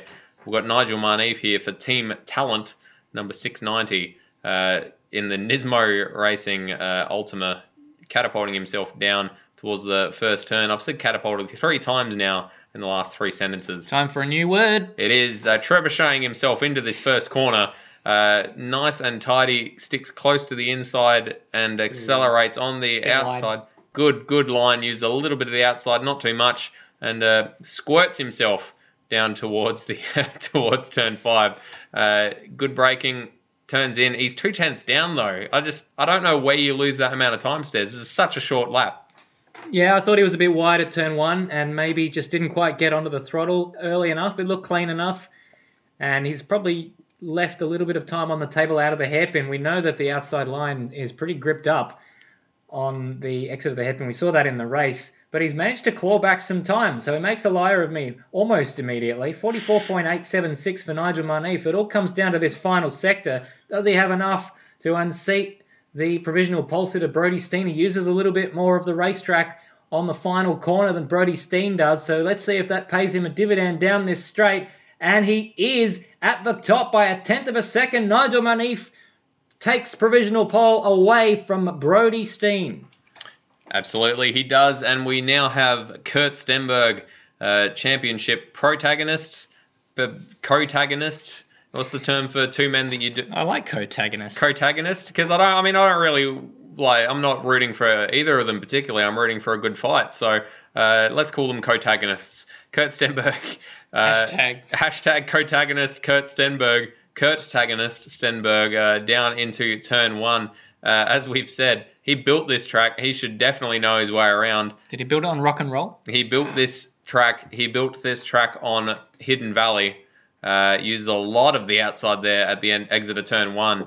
Not sure if that was faster or not. He did dip into the grass through the first sector. He is 3/10 up, or the better part thereof, on the fastest man, Nigel Marneef. Though Nigel Marneef was not very quick through the first sector, as we saw, so that could be a little bit misleading as he squirts himself out of the hairpin. Get to see how he's done through the second sector. This is where some big gains can be made with your line out of the hairpin. He is up by just over 3/10, so he has built that margin very slightly, looking like he's going to be poleman, assuming he doesn't mess up this final turn. Good line, uses the outside of the track. Perfect. Just grazes the wall. That is the perfect line, as he's almost 2 tyres over the white line there, and across the line with almost 4/10 of a second in the lead over Nigel Marneve, Kurt Stenberg. So remains to be seen whether his other co-protagonist, Jake Maloney, can find his way up there.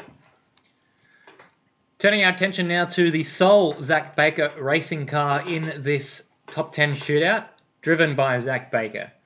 So he is the 6th man to set a lap time. It's actually surprising that we saw Kurt Stenberg as low down as that, but he could potentially start much higher than he's qualified and to get into the top 10 shootout. Of course, once you get into the shootout, doesn't matter. You're in the top 10. Doesn't matter if what you do. Once you do that, then all you have to do is set a fast lap in the shootout. Now, Zach Baker is currently going about doing that. Looked pretty good to me through the first corner. Headlights ablaze. There's no one going to be in front of him. That's one of the only times you're going to get a clear track, and he's ahead of where Kurt Stenberg was at the same point on the previous lap by a small amount, near enough 2/100ths of a second for Zach Baker.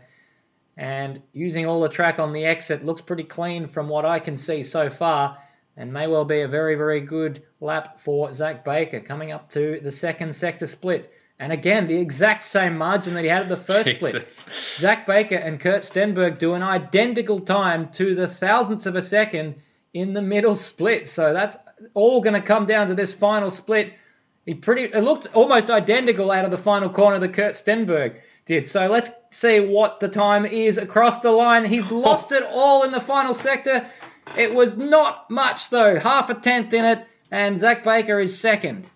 Absolutely, he didn't even lose a whole tenth in that amount of time. It was about 6/100ths of a second, the difference in the end between the second sector and his lap time.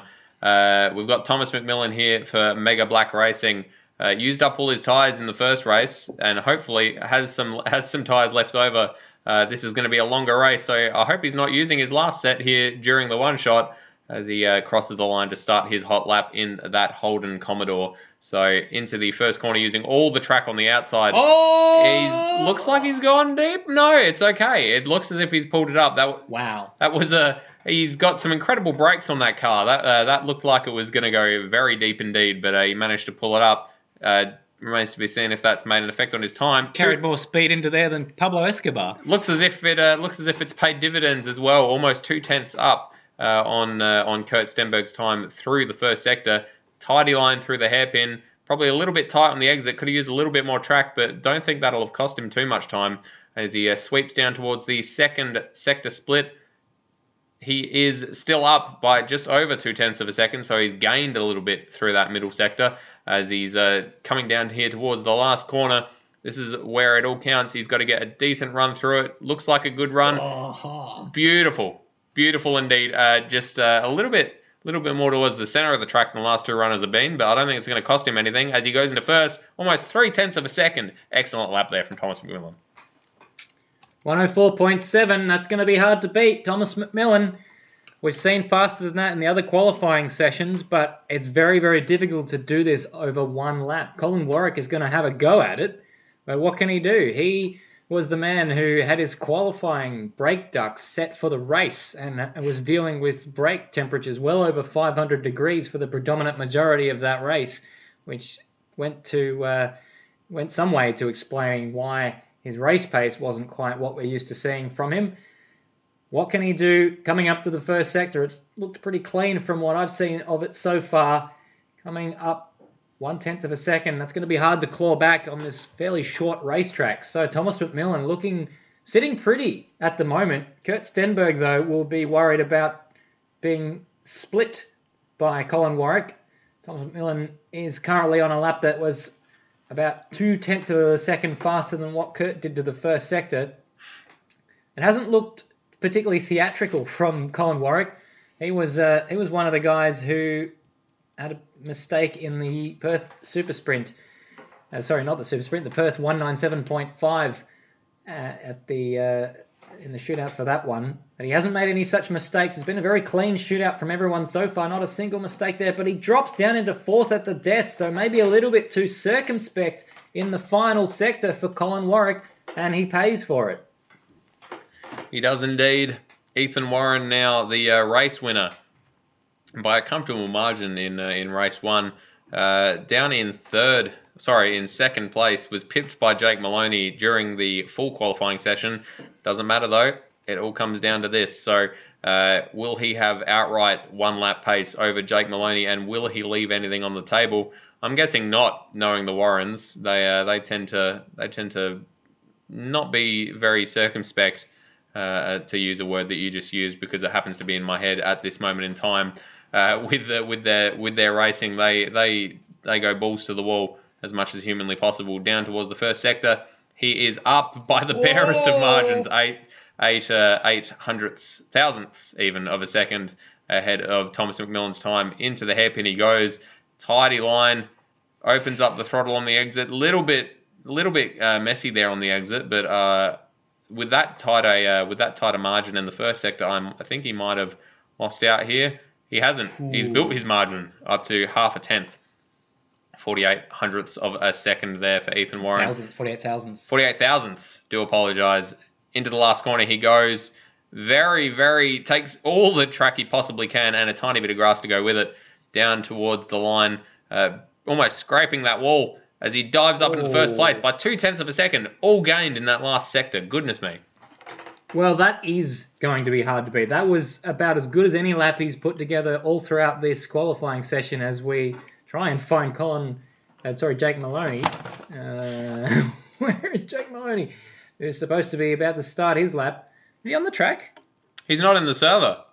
Oh, he's not in the server. So he's supposed to be in this Tomcat shootout, but he's dropped out of the server. So Ethan Warren, by virtue of that, will be your pole sitter. Well, what an anticlimax to this top 10 shootout. We were certainly looking forward to seeing what Jake Maloney could do, but Ethan Warren blitzed Thomas McMillan's time, and the only man I think probably in the server capable of beating that time in a shootout isn't in the server. That's certainly an impediment to doing a decent lap time. Not sure what happened there, if he's had a connection issue or has had to leave, something like that. He is not in the server anywhere I can see. He has been replaced by RSM Latino, who I don't believe was here before. But that is not to throw shade on RSM Latino, but that is a bad trade for us to have made. Jake Maloney, I was very much looking forward to seeing how he did. Hope we get to find out what happened to him. Hopefully all is well, obviously. But as it stands, Ethan Warren is our pole position holder for the race. And I imagine that Will Devonish will be a tiny bit annoyed, since he is now promoted up into 10th place, which if that had happened during the qualifying session, then he would have had to go in this shootout. But as it was, he is relegated down into 10th place, starting from the back of the top 10. Thomas McMillan, though, second place, hopefully with some tyres this time around. And Kurt Stenberg in third. What can he do with his protagonist, Jake Maloney, apparently not in the server, Stairs? Well, things coming in 3 for Kurt Stenberg. He qualified in 3rd for race 1 and finished 3rd. And now qualified again in 3rd. So I wonder if he's looking forward to finishing 3rd in the second race of the night. I suspect he will want to be doing 1 or 2 better than that. But certainly the fact that Jake Maloney is potentially starting out of 10th place, if he makes it to race 2, that will certainly have an effect. To put it lightly, that will have an effect. Although we did see at the Perth Super Night that Jake Maloney started from the back of the grid and found his way onto the podium. So the man is certainly not to be underestimated. Should he find his way into the server, it looks as if they might possibly just be waiting to see if he re-emerges, as we haven't moved on to the next session as of yet. Still 12 minutes here in the session to go.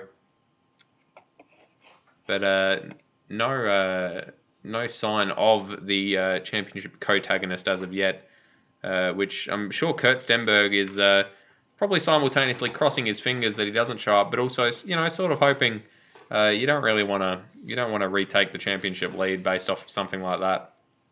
And I imagine that it would be retaking the championship lead for Kurt if Jake Maloney does not re-emerge, as they were quite close during the first race, and the margin between them is really not that much in the championship. So Kurt Stenberg would be looking at retaking that lead, and it would be looking like another DNS or DNF for Jake Maloney, who, apart from his wins, those have pretty much been his only results, which is probably not a record that you particularly want to have.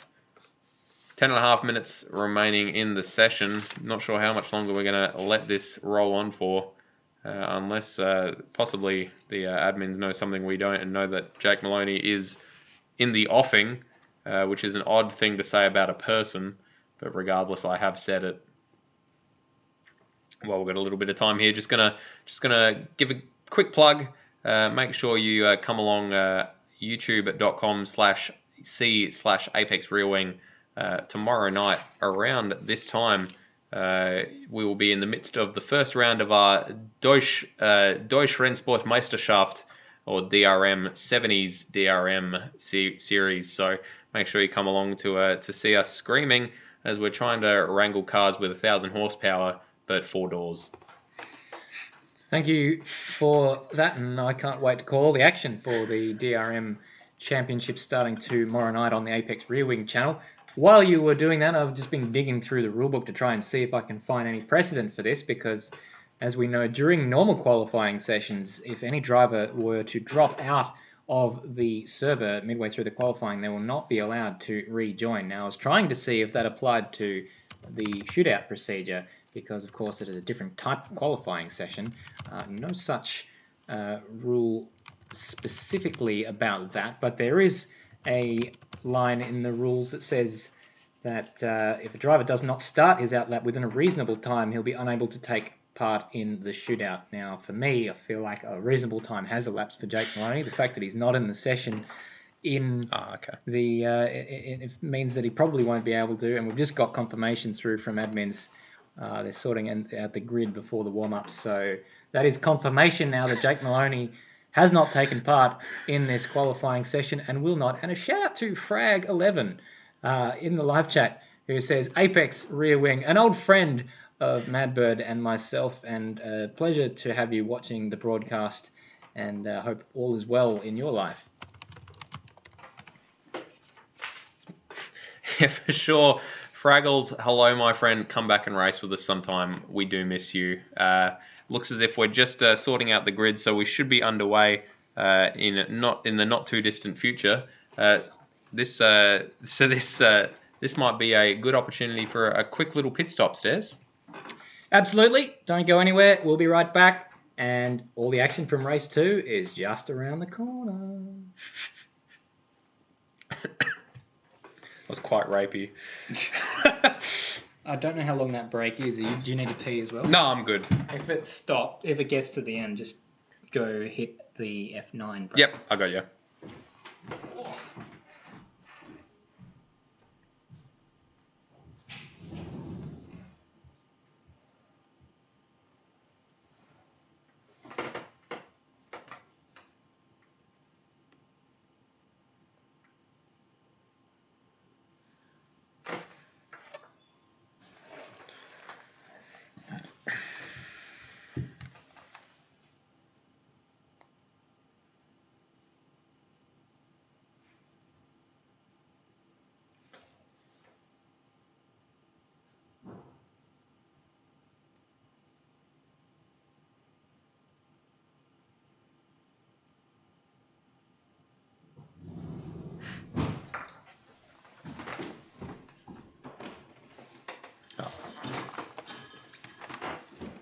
We're good. You've got the Ryan Howe thing in it, so Yeah, it's pretty long, isn't it?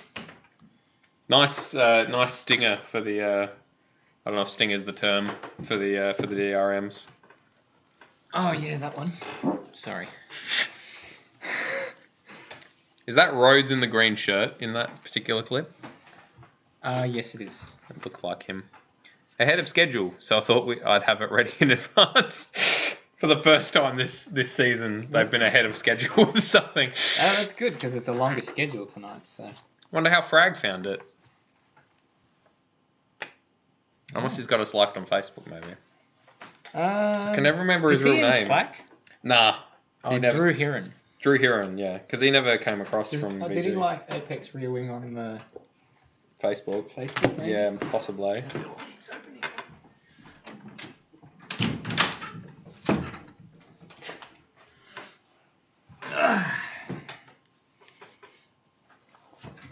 You can see a list of people that like it. I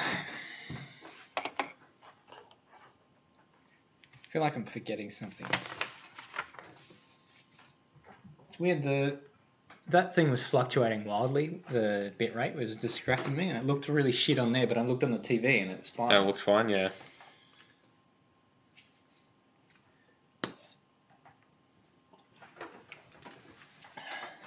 We want F10. Next round, Town Castle. We're about to go live for about 2 hours. Yep.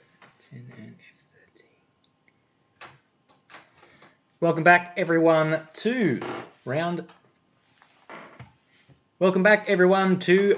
7 of the Automobilista Supercars Championship here at Darwin. We just had the top 9 shootout because Jake Maloney was unable to take part in the top 10 shootout for whatever reason. We don't know yet, but we can tell you he'll be starting from 10th for race 2.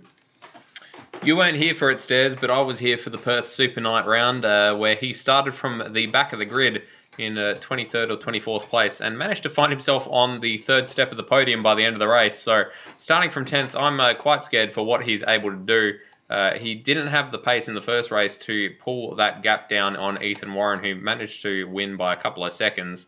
But across a longer race, with some strategy thrown in, of course, they do need to make a pit stop. It might play into his hands a little bit. Kurt Stenberg would be hoping that that is not the case, as he has qualified in 3rd place, and he is wanting to build a gap, or retake even, the championship lead over his co-tagonist, Jake Maloney. Got Frag again in the chat saying, doing a good job, boys. Love your work. Love you too, man. Like I said, come back. We miss you. Termo, hashtag next round, Town Castle, 200 9th July. What? All right. That is a reference, of course, to the graphic on screen that viewers would have seen just prior to me starting this sentence. That that the next round of the Automobilista Supercars Championship, round 8, is actually the Newcastle 200 on the 9th of July, which you and I will be commentating on because we do have a version of the Newcastle circuit to run. So that'll be something that is very much to be desired, and we can't wait to see that racetrack. It'll be the first time that I've commentated on that racetrack in Automobilista, as it was replaced last year in the Automobilista Australia Supercars Championship by another circuit. And honestly, it'll be the first time I've laid eyes on it. Not being a supercars fan myself, I'm not particularly au fait with some of the Australian circuits that they do race around. Hidden Valley being an exception, as we say, we did commentate over it when they ran it in the Automobilista Australia series. So I'm very much looking forward to seeing this Newcastle in the flesh. Well, as you said before, race 2 is a bit longer than race 1, and we have a pit stop, just a small matter of, in this race. Very, very wide pit window with the longest stint on a full tank of fuel around this track, around about 28 laps, which means we're expecting cars potentially to be able to pit from lap 7 and make it to the end. We'll probably see them split it in half, probably more likely than that, but it certainly opens a few doors for the strategical side of this race. It does indeed. Lap 7 through 28 there was the pit window, so certainly a lot of options there for people. Do they want to start with a light car, or do they want to start with a heavy car and make sure they've got a light little fuel load and a short stop in the middle of the race? Regardless, we're starting our warm-up lap. You can hear the engines revving. They're all keen to go. Get moving and get warming on those tyres. Ethan Warren leads our grid off of the grid. That was a weird sentence, as he took the win in the first race after a little scuffle with Kurt Stenberg early on, but just fell away managed to take a fairly unopposed victory in the end. Will he be able to do that again? Thomas McMillan in second place. In the first race, he used up all his tyres during practice and qualifying. Didn't have any tyres left for the race itself. And ended up DNFing. So he's going to hope that he has not done that this time around. Kurt Stenberg in third place. Same place that he started the first race, and same place that he ended the first race. So he is going to want to try to break that little duck of threes that he's got going on and have a better result in theory. Zach Baker in fourth place.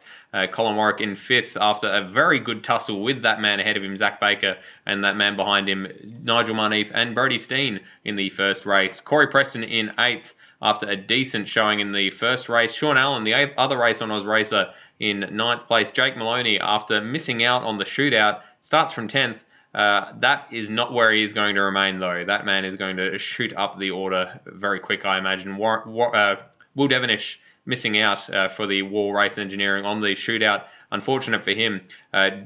Looks like Jinx is out of position. We've got Adam Zeitinger in 12th place. Jinx in 13th.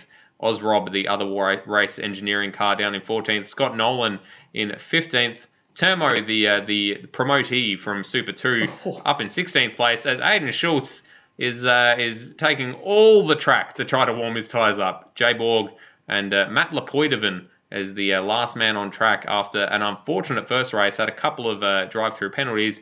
Hopefully doesn't occur again this time around. Love your work, Mad Bird. That was the grid for race 2. And we're about to get going for the race itself here in Darwin. Well, Ethan Warren with pole position. Can he take the Triple Crown? He's got pole position. He's got the race 1 win. Can he get the race 2 win? Small calm over Darwin. And the revs rise to get going in race 2. Great launch from the front two. Kurt Stenberg a little bit tardy off the line. And is he going to come under pressure coming down to the line? We've got cars going all over the place. Jake Maloney going all the way into the pit apron there to go around the outside. I wonder if that's allowed. Taking a lot of liberties there, going around the outside of how many cars, I don't know. Meanwhile, at the front, Ethan Warren, a car length clear of Thomas McMillan. Kurt Stenberg has held on to third, but he's a long way behind the front two. And is there a dive coming from Thomas McMillan? No, he stays in behind Ethan Warren. He didn't have enough of an opportunity. Look at Colin Warwick. He's up one spot behind him. They're fighting over 5th place. Corey Preston on the inside Zach Baker on the inside of Corey Preston. Jake Maloney has made it up 3 spots up into 7th place, and he's going to try and drive around the outside of Sean Allen. And that's rare, actually, to see someone make that move stick around the outside of that corner. Yeah, definitely. What a start there from Jake Maloney. I imagine that start will be looked at right out on the pit exit. He was as coming down into the first corner. He's right behind Zach Baker and Corey Preston, who are tussling over that 5th position. He's going to have an incredible turn of pace down this start-finish straight. He is under 2/10 and it is closing. He is going to go for the inside, I imagine. Although Zach Baker is also close to Corey Preston ahead. Oh, as he moves out a little bit of a tap. Jake Maloney with a very tight line in the end. And Zach Baker not too happy with that, I don't think. He's right behind him. And Sean Allen all over the back of him as well. So a little bit of a tap there from Zach Baker. Not sure if that was untoward from Jake Maloney or not. Looked like a late little duck out from Zach Baker. Oh, Corey Preston barely hangs on to it. Oh, my goodness. And promotes Jake Maloney up into 5th place. Already up 5 places from his start stairs. And Kurt Stenberg, still in his 3rd place that he started in, will be looking in his rearview mirror thinking, how the fuck did that happen? Pardon my co-commentator's French there, but goodness me, Jake Maloney, it's Christmas Eve and he's tearing the presents open way too early. Corey Preston just presented him with that one. Little bit of a moment out of turn 5, and Jake Maloney was through as quick as you like up into 5th place. And the first 5 were pretty easy. The next 5 I don't anticipate will be quite as easy, but if anyone's got the pace to make their way up towards where Ethan Warren is, it is Jake Maloney. The gap as they came across the line to Colin Warwick was at 1.2 seconds, and I anticipate that he's going to close that down very quickly. The live timing screen lighting up with an awful lot of personal bests, which is really hardly any sort of surprise because it's the first flying lap of the race. I just want to quickly draw attention to who I think was the unluckiest starter in that race, Nigel Marneef, currently down in 12th place, 6 positions down on his starting position. He had an incredible start and jumped the guys ahead of him, but just nowhere to go. The field all squeezed up ahead of him, and he had to slam on the brakes and get out of it. Lost so many places off the start. So watch for him to be. Oh, sorry, interrupt myself. As Zach Baker had a very big moment there in the last sector, is desperately trying to defend around the last corner from Sean Allen, manages to hang on to it, although I don't know how good a run he's gotten off the corner in comparison to Sean Allen. Not a good start there from Zach Baker, down about 3 places, I believe, from his start-finish straight. From his start-finish straight, from his starting position is what I meant to say. Sean Allen, barest of space, is not going to make it. He manages to pull it up just in time, and the other race on he's round. Zach Baker's around the other race, and big crash. Will Devonish is involved, and Zach Baker has gone around several times. Oh my goodness, that is catastrophic. Well, it was an incredibly defensive line there from Zach Baker as he tried to stop Sean Allen from going through. The other race on Oscar, Brody Steen, got caught up there as well. Very, very unfortunate for, I think, Will Devonish, one of the War Race Engineering cars anyway, getting caught up in that and getting, I believe, a lot of damage. He's now down in 19th, Will Devonish, as Zach Baker recovered to the racetrack.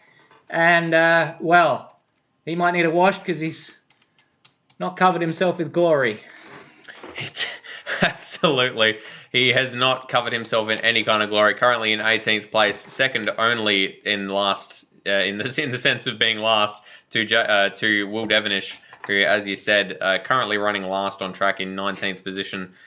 Ethan Warren at the front has managed to build a slight buffer over Thomas McMillan, about a second there to the Mega Black Racing car. Kurt Stenberg a further 2 seconds back, but Colin Warwick closing down on his fellow admin under 0.4 of a second. And Jake Maloney eager to get onto the back of Kurt Stenberg. He knows has his measure, and he has gone down the inside of Colin Warwick and taken that 4th position. Thank you very much. Well, Kurt Stenberg will be looking in his rear vision mirror right about now and thinking, what? Already? It's only 5 laps into the race. 35 laps in this race, so still 30 to go. As my high school mathematics 101 comes into effect. But gracious me, that has been a very, very quick rate of I don't know how to finish that sentence, but because Ethan Warren's just set the fastest lap, it's taking away the fastest lap that Jake Maloney took on the previous lap. He was the first man into the 104s and didn't really have an opportunity to better on this lap because he was busy making his way past Colin Warwick. And he's now, as Kurt Stenberg oversteers out of turn 1, and he is now right on his bumper into turn 5. I reckon he might have a little bit of a go, and he does, down the inside of turn 5. But Kurt Stenberg holds onto it around the outside. He's going to have the inside into the hairpin, although we have seen, tries to cross up the inside, doesn't manage to get it done, but Kurt Stenberg outbrakes himself, locks up. Kurt Stenberg manages to hold onto it around the outside. Oh my goodness, what a couple of corners. He is running down through the last sector. Kurt Stenberg right on the ragged edge of the track.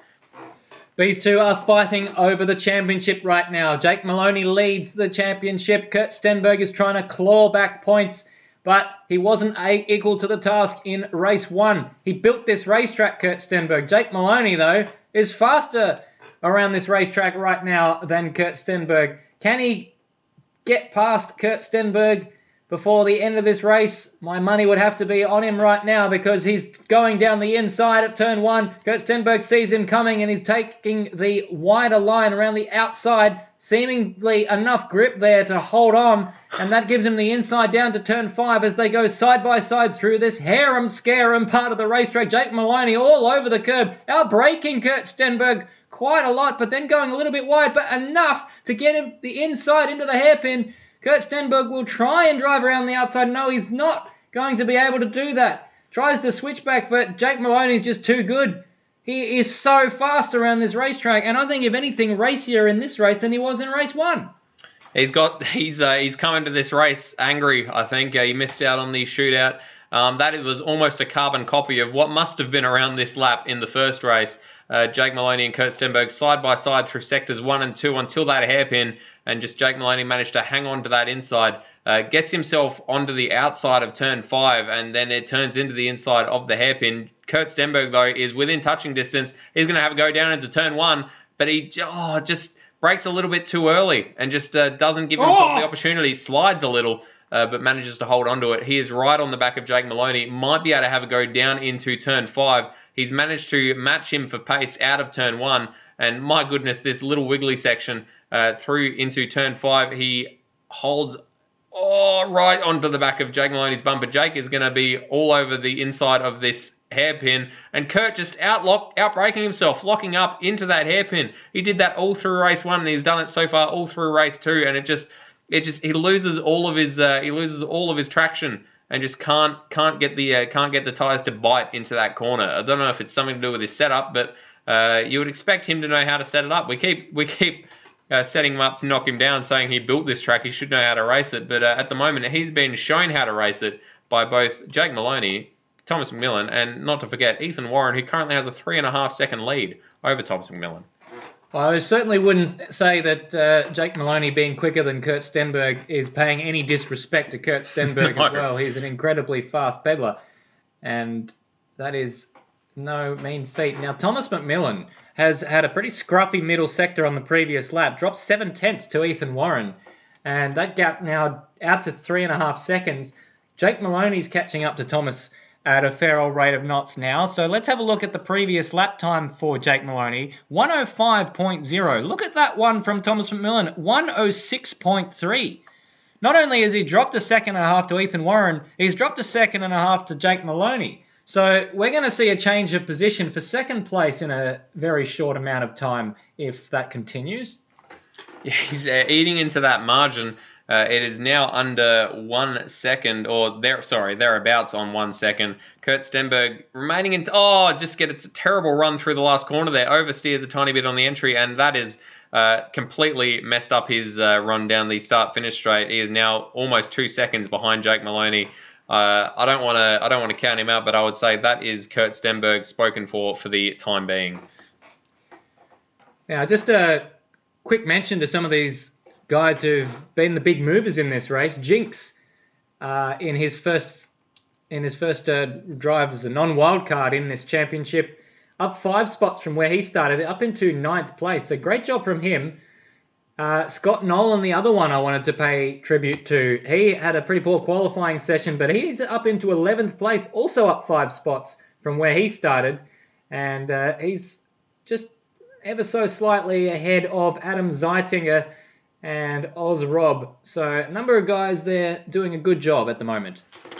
And just behind Oz Rob, we do have Zach Baker, who was involved in that incident early on in the race, has found his way back up to 14th, so he's gained 4 positions since then. Still down 10 from the position he started in, but he's been setting some blistering lap times as opposed to those around him. A 105.7 last time around, which isn't incredible compared to the front runners, but compared to those guys ahead of him, with a 106.4 and a 106.4 and a 106.4, he is definitely chipping into that particular buffer between himself and Oz Rob and the cars ahead of him, including Adam Zeitinger and Scott Nolan. As you said, he is going to be right on the back of the War-S engineering car into the first corner, as we have Ethan Warren just strolling away at the moment. 5 seconds, or the better part thereof, over Thomas McMillan, who is increasingly coming under attack from Jake Maloney.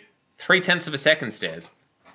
Yeah, that's going to be something that I anticipate I'll be screaming about in the next minute or so, because that has come down a remarkable amount from the last time that we caught wind of these two, and a little bit of a moment there, a little bit of a wiggle there for Jake Maloney. Thomas McMillan is in quite deep out of the final corner, and a great run now out of there for Jake Maloney. Thomas McMillan goes straight to the inside to try and defend, but look at the speed advantage Jake Maloney has. Thomas McMillan, though, has got some good straight line speed in that ZV Commodore.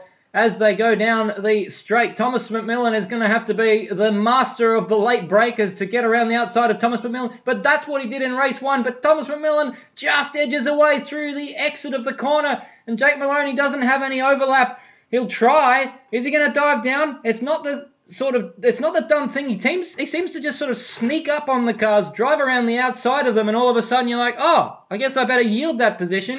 What's he going to do try it around the hairpin?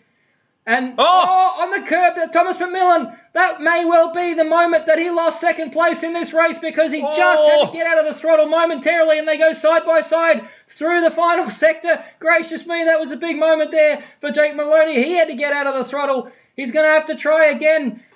It was at this point last time where Thomas McMillan had a bit of a wiggle, but Jake Maloney's dived down the inside at the final corner and a drag race again. This time, though, it's Jake Maloney on the inside. Thomas McMillan just edging inch by inch further ahead. He'll have to be very, very brave to try and stay around the outside because Thomas McMillan has the inside line. There's no two ways around it. There is overlap. And Thomas McMillan just doesn't quite have the traction. Jake Maloney pulls clear. Thomas McMillan, if he can keep his nose through up alongside, he's going to have the inside to turn 5, though. Bit of curb there for Jake Maloney. He keeps the car very, very steady. And I think that will be enough to give the position to Jake Maloney. He had to fight for it, didn't he? Look how much Kurt Stenberg's caught up as they both go wide into the hairpin. But I think it's going to be advantage Jake Maloney. Kurt Stenberg, the big winner out of that. He's caught right back up. My goodness, Stairs, have a drink. That was incredible calling from yourself.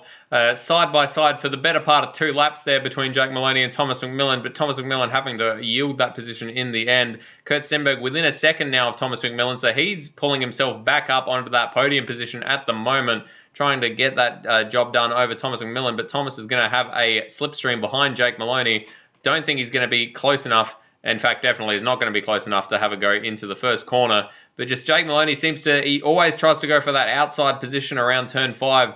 And it's worked out for him on pretty much everybody he's tried it on so far because it translates into an inside for the hairpin. And that's exactly what he did and managed to hold on to it. Kurt Stenberg, meanwhile, has used this opportunity to get himself up within half a second. Thomas McMillan, very leery there. A little bit of a slide. But Kurt Stenberg also sliding. So these tyres are starting to maybe drop off a little bit. We're coming up to the halfway point of the race. We're about 14 laps in on this 35-lap race. So we're probably looking at some people ducking into the pits in the near future. And I believe some people might already have jumped in, Stairs. Yeah, Adam Zeitzinger and Jay Borg have come into the pit lane as you were saying that. So true to your word, pretty much fulfilling the prophecy that you prophesized as you were prophesizing it. And so they are going for perhaps an undercut on those around them and trying to get the benefit of fresh tyres for a couple of laps, giving themselves a little bit more pain towards the back end of this race. As we see a moment there for Thomas McMillan, he's going to lose 2 positions out of that. He lets through Colin Warwick and he almost... Sorry, that's a lapped car, beg your pardon. That was Jay Borg, who awkwardly came out of the pits, probably distracting Thomas McMillan a little bit, and lets them through. Nearly let through Kurt Stenberg, but he's held on to it. But he's still under an enormous amount of pressure as he breaks early for the hairpin. Kurt Stenberg tries to drive around the outside, and he may well get this job done because he's put himself in a great spot on the inside of the following corner as Thomas McMillan tries to fight back. A little bit of rubbing's racing, as they say, and Kurt Stenberg's got through. So what a bizarre set of circumstances. There was a cigarette paper's width between Kurt Stenberg and Thomas McMillan as Thomas McMillan tried to switch from the inside to the outside after the hairpin. Kurt Stenberg looked like he was going to dive into the pits there, but Jake Maloney has dived in, so maybe he's been told to do whatever Jake Maloney doesn't. Jake Maloney in for his first pit stop on lap 15, which promotes Kurt Stenberg up into second. Thomas McMillan, very late break there into the first corner. I don't think Kurt was expecting that. Turned in, maybe swapped up the inside. Little bit of a tap there for Thomas McMillan, but it's all fair in love in Automobilista Supercars. Kurt Stenberg loses out down into 3rd place, but he is going to have another go, I imagine, onto Kurt Stenberg into Thomas McMillan. I don't know who I'm talking about, Stairs, into the hairpin. It's a carbon copy. Exactly the same as the last lap. It is exactly the same, and then Thomas McMillan again got on the curb on the inside, lost all the traction. That's what happened when Jake Maloney tried to go around the outside. So he's maybe not really sure where the left side of his car is, and he's getting up onto the curb, and he's losing a bit of traction. But he's trying to fight back here, and I think Kurt Stenberg's having none of it. He's tried to cut off the inside line. Thomas McMillan tried to go for it, and he got arrested on the exit, and pit stop for Kurt Stenberg. Oh my goodness, Thomas McMillan tried to dummy Jay Borg for some reason, who's already pit, and looked like he was going into the pits and then didn't. Very nearly crashed into the pit wall. My goodness. Oh, my goodness. As Frag said there, wow, I don't know how McMillan held on to that one. He's held on to that one at the exit of the hairpin twice.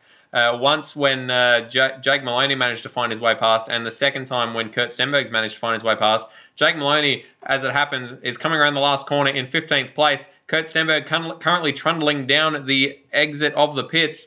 Will he manage to hold on to this position? Kurt Stenberg only just leaving the pits now. Jake Maloney shoots past. That is going to be a huge advantage to Jake Maloney. One lap of fresh tyres and no battling. Kurt Stenberg, of course, trying to find that second position over Thomas McMillan. Has wound up with about a 3-second deficit to Kurt Stenberg over Jake Maloney. So that is a shame there for Kurt Stenberg. Thomas McMillan, I expect, will be diving into the pits sometime soon. He is coming down the start, and he is indeed hopping in now. So missing the pit entry wall as he hit it in the first race.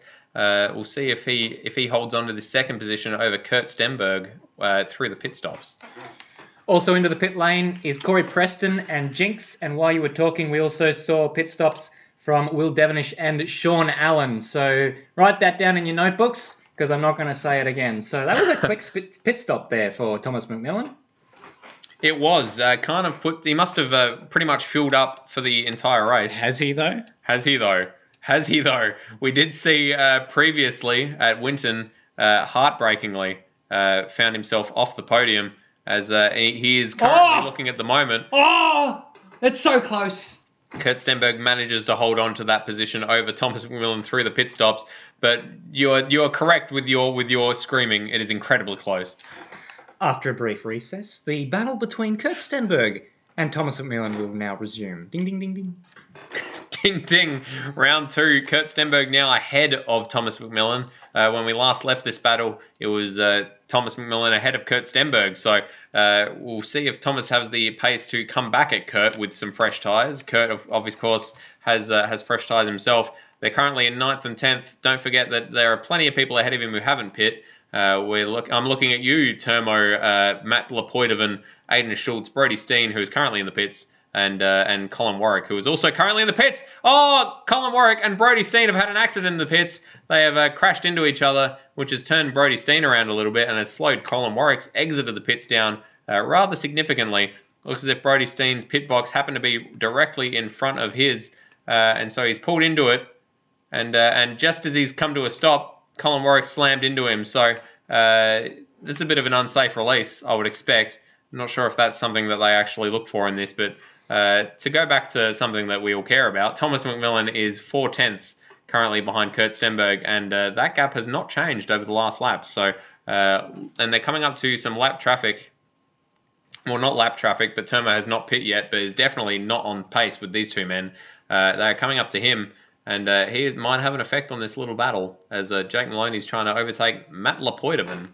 Leader in the pits. Ethan Warren is in the pits and about to come out of the pits. So breaking the race not quite in half because he's done 20 laps. So he'll have a shorter stint to do on the final part of the race. We've also seen pit stops from Zach Baker, Colin Warwick, Brody Steen, and Adam Zeitinger. Of course, we saw that Brody Steen and Colin Warwick were in the pits when they crashed into each other.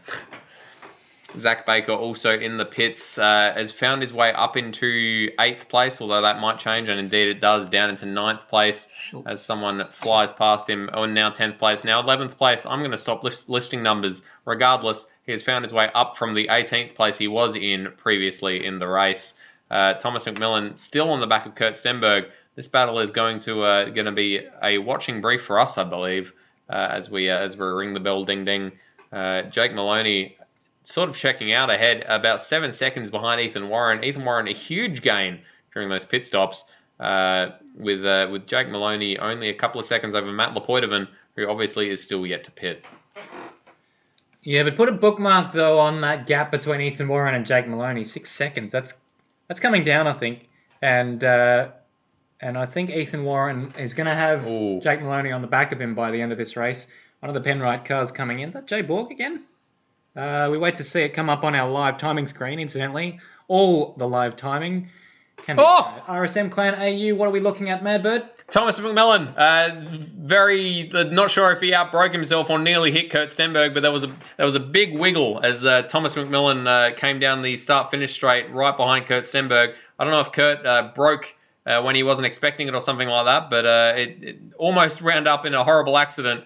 He tried to go for the outside, I think, and there just was nothing doing. But it's remained as it was, with Kurt Stenberg locking up into the hairpin again. Just can't seem to find his breaking point through there, Stairs. You'll be happy to know that Matt Lepoitovan is in the pits. I am incredibly happy to hear that. That fills me with many, many manly emotions. Kurt Stenberg finding himself up into That sparks joy in me as Thomas McMillan is trying to go down the inside of Kurt Stenberg on the last corner. That would be sparking joy for Thomas McMillan. This is the KonMari method as he's chasing Kurt Stenberg across the track. He's going to have a go down into the first corner. I expect Kurt Stenberg going the racing line. Thomas McMillan going for the inside, but they break at the same time. Thomas McMillan just not able to get up alongside. As he goes through the first corner, he's right on the rear wing of Kurt Stenberg. Well, they both made the main straight about 10% longer by weaving so much back and forth across it. But Kurt Stenberg is coming under an immense amount of pressure from Thomas McMillan, and he wants every single point he can get, especially with Jake Maloney so far up the road. Fastest lap of the race for Jake Maloney last time out, 104.7. 105.1 was the lap time from Ethan Warren. 0.4 of a second taken out of his advantage. That's just dipping under 6 seconds now. Yeah, it's about just under 6 seconds, as you said. That is almost 2 seconds smaller than it was before. Thomas McMillan, again, we're just seeing the same thing lap after lap around the last corner. He's almost bump drafting Kurt Stenberg down the straight. Kurt going incredibly defensive, barely a cigarette paper's width between himself and the wall. Thomas McMillan trying to go around the outside of turn one. Wiggle. Doesn't manage to get the tyres to stick, but he's managed to hold on to it. Wow. He's around the outside of Kurt Stenberg at turn one.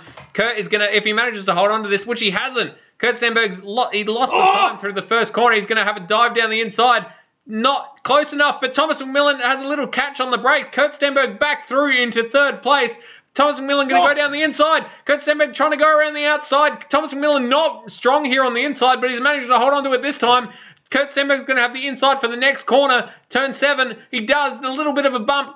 Thomas McMillan relegated down into fourth place. # relegated. Kurt Stenberg back to the inside. Thomas McMillan trying to cut to the outside. Little bit of a tap. Little bit of a tap. He turned in a little bit too early. Down into the last corner. Kurt Stenberg holds a very tight line. Thomas McMillan going to have more straight line speed down the start-finish straight. As they bump. They bump again. My goodness. They're completely side by side. There is nothing between these two guys, Stairs. Oh my goodness. This is going to end in tears. Mark my words. They're still side by side. This is exactly where they were a lap ago. That was where Thomas McMillan had a little bit of a wiggle. He got on the inside though, and it was just marginally clear and got on the curb. But this time it's Kurt on the inside. How has he managed to go through? I think Kurt's lifted out of the throttle, but then he comes back down the inside at turn 5. Thomas McMillan has the inside to the hairpin. Now, a few times here, he's got up on the curb and lost all of his traction. He's gone very deep. And Kurt Stenberg now does the old switcheroo, and he has the outside line the next corner there. They go side by side again. Liam Madburn, my co-commentator, can't handle it in the background. I'm barely able to handle it there. Kurt Stenberg a little bit on the curb. He had to get out of the throttle, but Thomas McMillan doesn't really have an enormous amount of traction either. And he goes a bit deep. Kurt Stenberg, though, Thomas McMillan wasn't able to switch back. This is about as far away as they've been from one another in the last 2 laps. I forgot what I was going to say 3 minutes ago.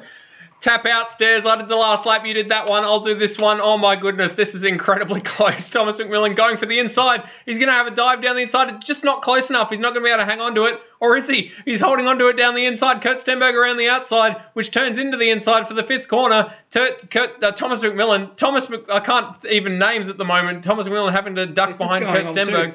And meanwhile, behind them, there is another battle going on. My eyes are only for this. Kurt Stenberg managing to hold on to that 3rd place. through turn 5. Thomas McMillan going to have a go into the hairpin. No, thinks better of it, but he might try to duck up the inside here coming out, but doesn't. Oh, this is the first lap that we've had where they haven't been side by side for most of it, and my goodness, I think I need a break, Stairs. As Josh Anderson says in the chat, hold your breath, Australia. Well, Corey Preston, though, not giving us any pause for thought, is making his way past around the outside of Sean Allen, but gets a huge swapper on around the outside. He's going off into the boonies. See ya. Corey Preston's out of it. That's damage for him. I don't want to make too much light of that, but look at here, Thomas McMillan trying to squeeze up a very, very small gap. That reminds me of last Saturday. Kurt Stenberg, though, trying to drive it around the outside, and he's very good at doing that and keeping it locked around. As I say that, he's just lost enough traction to give Thomas McMillan the advantage. Down Still to overlap. 5, one more side by side. What's that?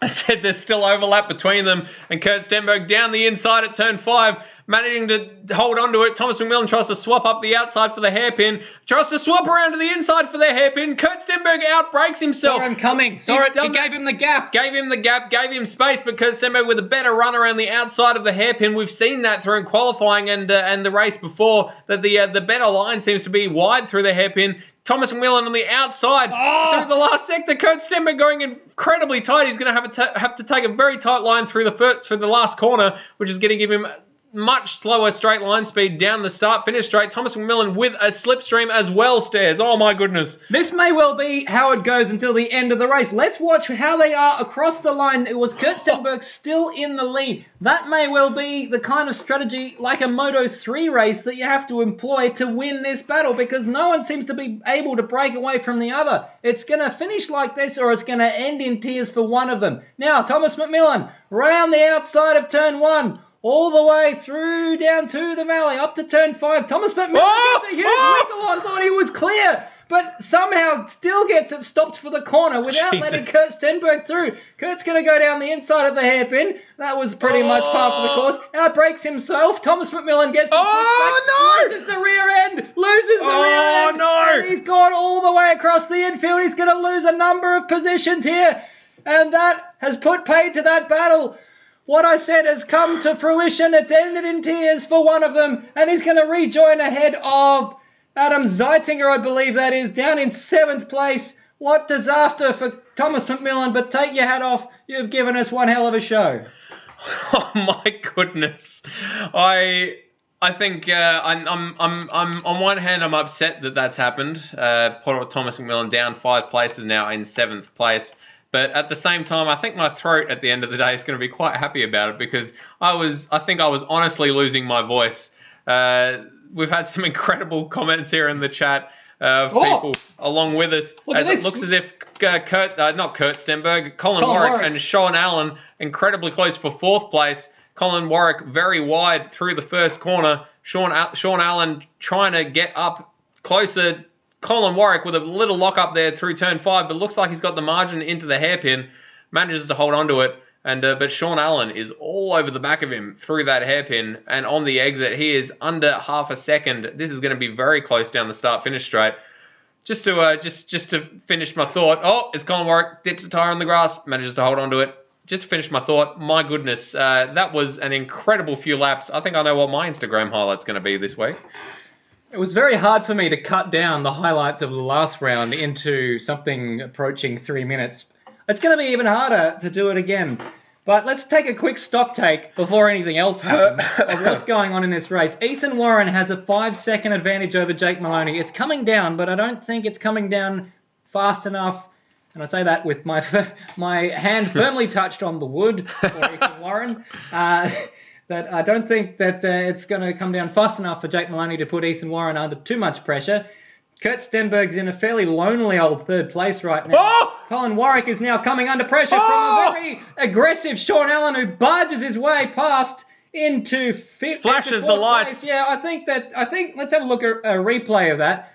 Colin Warwick may well be understandably upset at that one. That was a very, very long way to come back and dive for the corner. There was overlap there, but, I mean, he really only made the corner because he smashed into the side of Colin Warwick, so I'm sure that incident will have people on both sides of the fence about it, but the long and the short of it is that Sean Allen now has moved up into fourth place, to the detriment of Colin Warwick. Corey Preston has recovered up to 6th place after we saw him out in the boonies not too long ago, so that was quite interesting. Nigel Marneef down 1 position from where he started up in 7th place. Been a roller coaster for him, coming under a bit of pressure from Brodie Steen, Jinx in 9th, and Scott Nolan. Oh, no. Great job from him up into 10th place, and Thomas McMillan has retired from the race. We got a note in the chat saying from iMacar saying who was on their roof down the straight, McMillan, and then Josh Anderson has chipped in and said, yeah, he's dead. So I'm assuming that Thomas McMillan has had an almighty crash, which is too long ago. Too long ago to find the replay. So we're just going to have to assume there that he's had a big accident, which is a damn shame and a very bad way to end what, to quote Josh Anderson, was some absurdly good racing, and definitely some of the best that we've seen so far in this series. Very well done with your stock take, Stairs. Sean Allen up 5 positions from his starting position, but we are now looking at Brodie Steen trying to get past Nigel Marneef, who, after his incredible start, which turned out to be a terrible start, just nowhere to go with the pace that he had off the line, he's managed to find his way back up to 7th, which is still 1 position short of where he started the race. Brodie Steen, however, is wanting to push him back down one more peg, as he's searching after that 7th place. And who else have we got? Who are the big movers? Sean Allen up 5 positions. And Jake Maloney, I don't think it needs to be said, is up 8 positions from his start and is doing incredibly well. And Kurt Stenberg, after what was a hairy few laps for himself, Thomas McMillan, and the commentary box, has managed to hold on to that 3rd place. My throat still hurts, Stairs. I can't get over that. Yeah, well, Kurt Stenberg's well on his way to the Triple Crown of thirds, with 3rd place in race 1 and the shootout, and where he started race 2, he's currently in 3rd, but that certainly does not tell the entire story of this race. Thomas McMillan and Kurt Stenberg showing each other incredible respect, and what a show they put on for us. I think they both deserve a beer for that.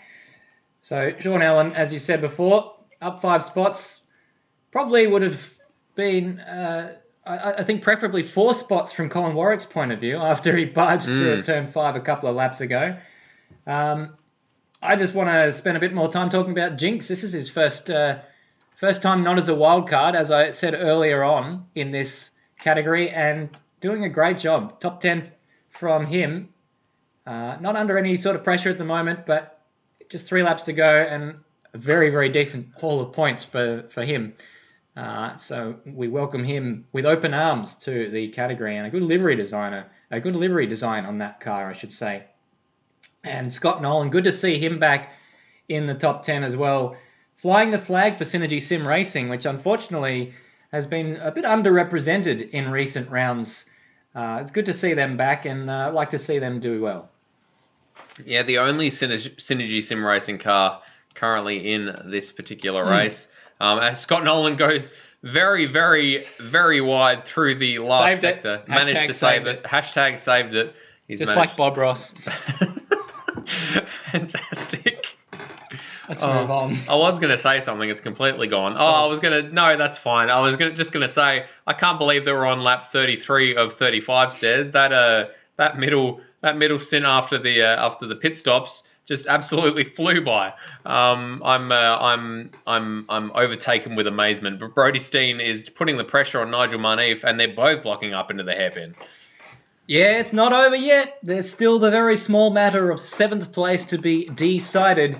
And if not for that little wiggle from Brodie Steen out of the hairpin, that would be a little bit closer than it is right now. But I think Nigel Marneef just struggling with grip at the moment. It's been a fantastic run from Nige. And good to see a Nissan up there in the top 10 as well. But on your Nige. On your Nige. My school bus driver when I was a kid was called Nigel Nilsson. And if you're still alive, you're probably not, considering how old you were when I was 10, 20 years ago. That was... I appreciated you driving me to and from school every day. Don't know why I brought that up. But Nigel Marneef, wide at turn 1. Maybe that's his line, though. Gets a good exit out of there. I honestly can't say that I remember any of my school bus drivers' names. Nigel Monteith with a lock up there through You turn had a 5. sticker at the front of the bus that said your bus driver's name is Nigel Nilsson. Oh, that's nice. Nigel Monteith very deep at the hairpin. Brody Steen up alongside him at the exit. Nigel Monteith is going to have the inside through the 7th corner, I suppose. I don't know the names of any of these.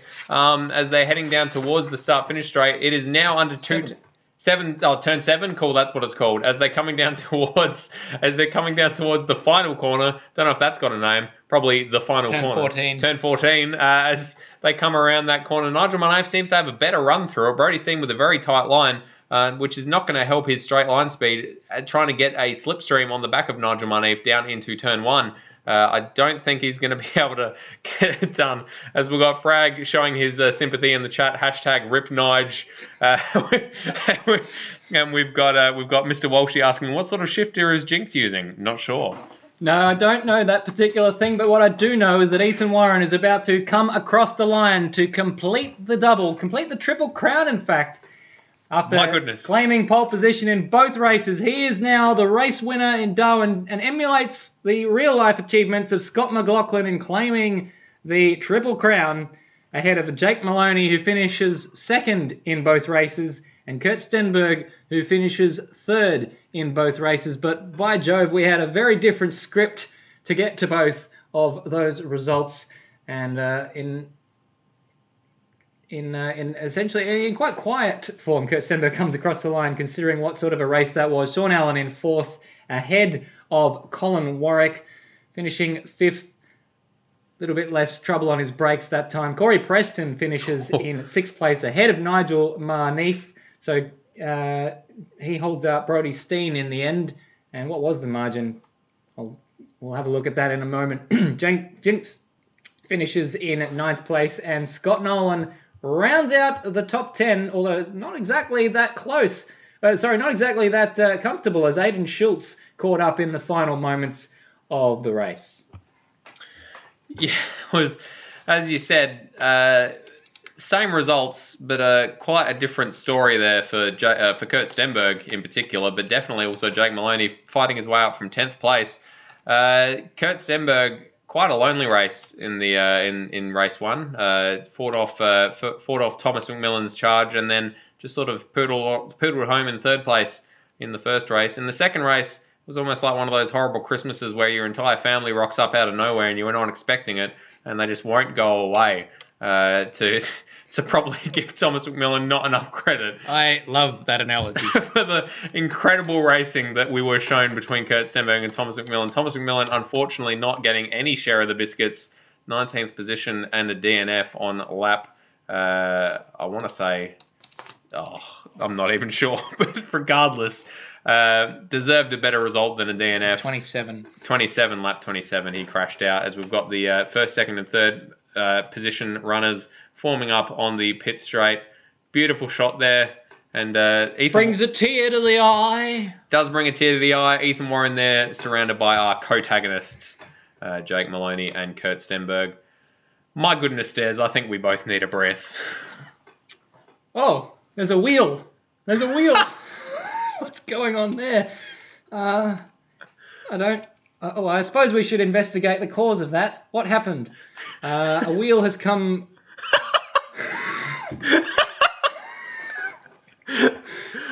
It's come rolling down the Whose wheel is start line and smashed into the back of Kurt Stenberg's car, coming to rest there on the start-finish straight. So if we didn't need another surprise, well, we've had another surprise. Let's to be fair to say, that's occurred.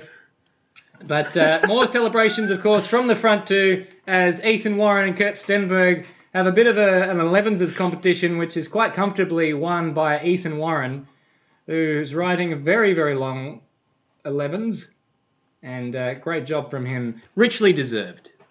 Long 11s, also known as 22. I'm still quite like to know whose wheel that actually was that wanted to be on the podium, but regardless, my goodness, incredible racing, as a couple of people say in the chat there. Great broadcasting, guys. Thank you very much. And all racing needs to be this good. I think we can all heartily agree on that. I'm sure we'll plug this at the end, but if you want to see some more excellent broadcasting, make sure you tune in to Apex Rear Wing tomorrow night for the first round of our DRM's championship.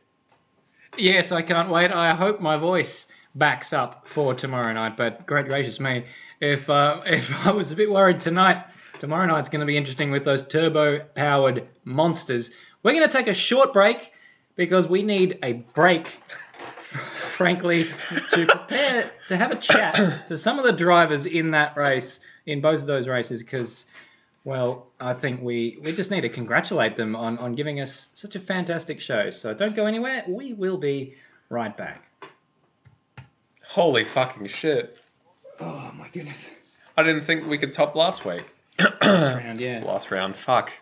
Where are they? Oh. I like how that worked out with one of us taking each lap while the other one took a beer and a break. That wheel. Yeah, fucking.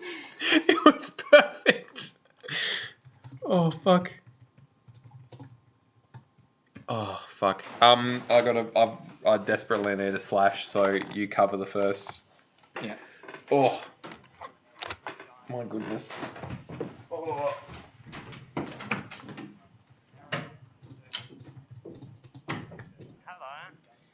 Hey, mate. Yeah, that was amazing. I can't wait to say in the interview that I joined Discord mid-race after the battle. On my phone. Because I want to talk to him about it. That was the best battle. That was so much fun. I'm going up the inside, and I'm like, I remember in our pit parties the day before, you're going that hard on the inside, you're going to spin. And I already committed, I'm like, I'm going to spin here. I went around. I hope you enjoyed that. I liked it tonight. Yeah, we did too. There was a lot of, all right, you take over, my voice is going. It'll be good to watch. Yeah, I think you'll enjoy it. I don't know how much you watched back of Winton, but it was basically the last lap of that again for pretty much, 8 laps straight. essentially, yeah. I couldn't believe how much speed I had. Yeah, that was annoying. You and your bloody draft. My dad came in and was watching me, and he goes, how are you letting him beat you? And I'm going so fast in a straight line. He just keeps coming up at me and dives on me. My car wasn't very good through the corners. It was so fast in a short time, man. Mine was better in the back part of the track for sure. Yeah. I just remember hearing our cars scraping 5 seconds. Thank you very much, Shane Chancellor. Who was the thing in a bag at the straight line? Who the hell is Shane Chancellor? But thank you for watching. Purposely out. He's in that one.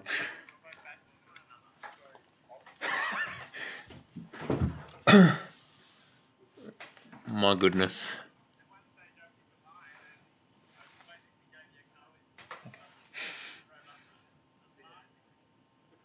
Loves and Kurt.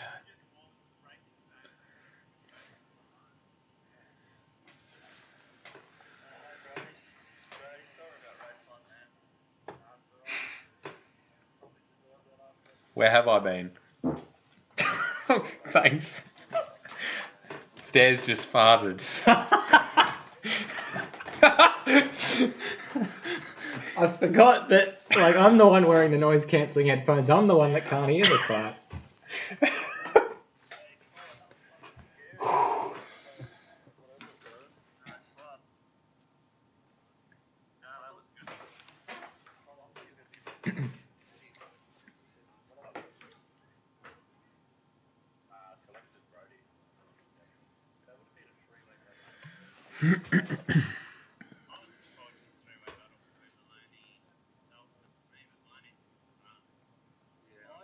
Bastard.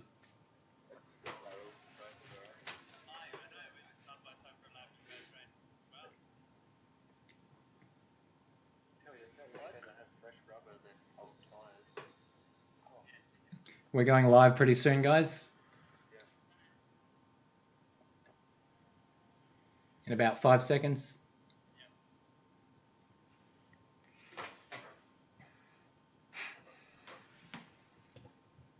Welcome back to Hidden Valley Raceway. Maybe we've just experienced an eargasm, I think is the word that someone used in the live chat. What an incredible set of races we've just had. The race winner, Ethan Warren, we'll probably have a chat to him first because it's been an absolutely flawless night for him. The Triple Crown, if you like. 2 race wins and pole position in the shootout. How did you do it, Ethan?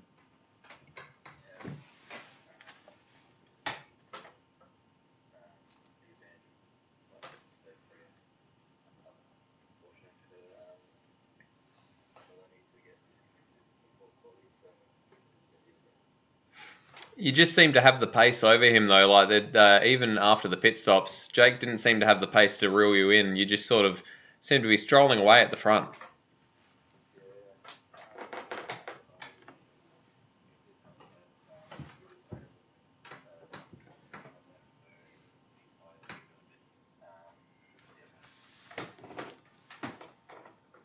Oh, just lost the last bit of what you said there. But many congratulations, Ethan, on an absolutely flawless round. I bet you're very pleased with that.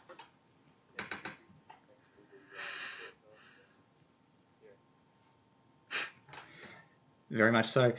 Turning our attention quickly to Jake Maloney, it was an interesting race 1 and race 2 from you. You were fighting back in both races, much more so, of course, in race 2. And as we just heard from Ethan, there's a connection issue dropping you out of the shootout.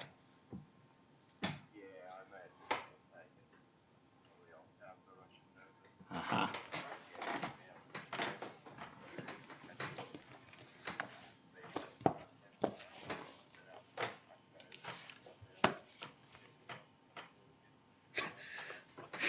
Well, it certainly looked like it. You were up to 5th in no time flat. Of course, the next 5 positions are a little bit harder. Fighting with Kurt Stenberg in both races looked like he was. There was a few times when you had the job done, and then he would fight back. Very, very entertaining for ourselves.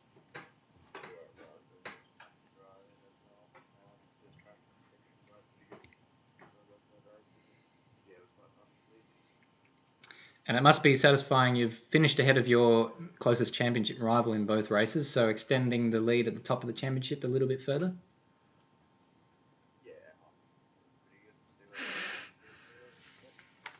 That's right, a long, long time left in this championship. Thank you very much indeed for joining us, Jake Maloney.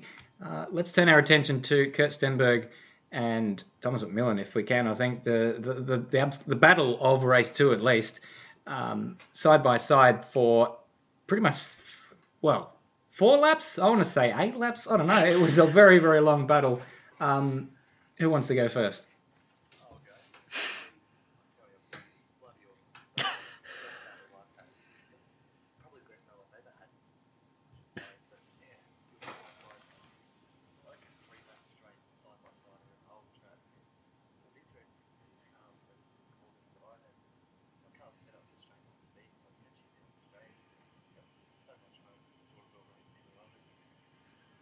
It was fantastic for us to watch and commentate on. We had to tag out each lap because you were using up all of our lung capacity with our screeching and attempting to cover all of the action. It seemed like both of you were one lap. One of you would have the inside into turn 5, and then the outside into the hairpin. And the next lap it would be the other person. And it just seemed to neither of you could get the advantage over the other one. Just very even and very exciting racing from the both of yous.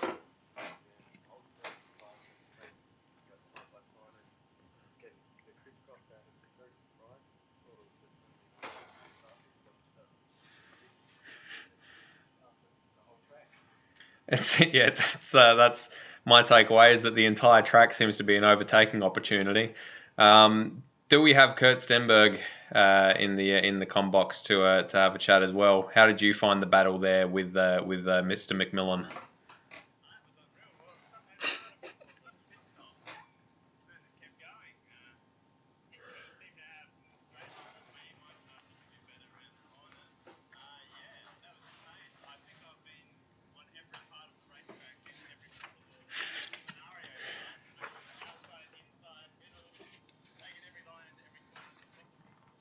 as someone that actually built the track, that's probably saying something. Is that you've been all over the track a bit more than you usually would have tonight.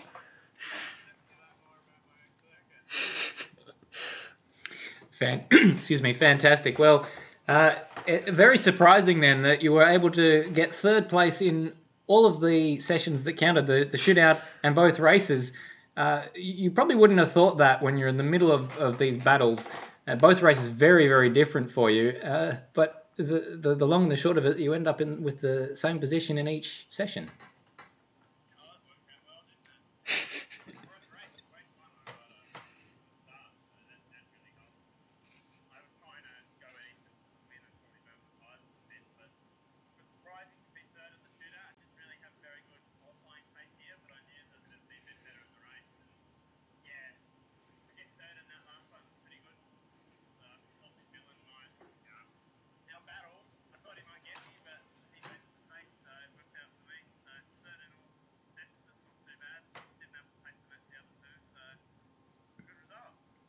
Absolutely. Well, this championship just continues to surprise, doesn't it? Thank you very much to everyone for joining us for a bit of a chat post-race. Hope your heart rates have returned somewhat towards their normal resting pulse.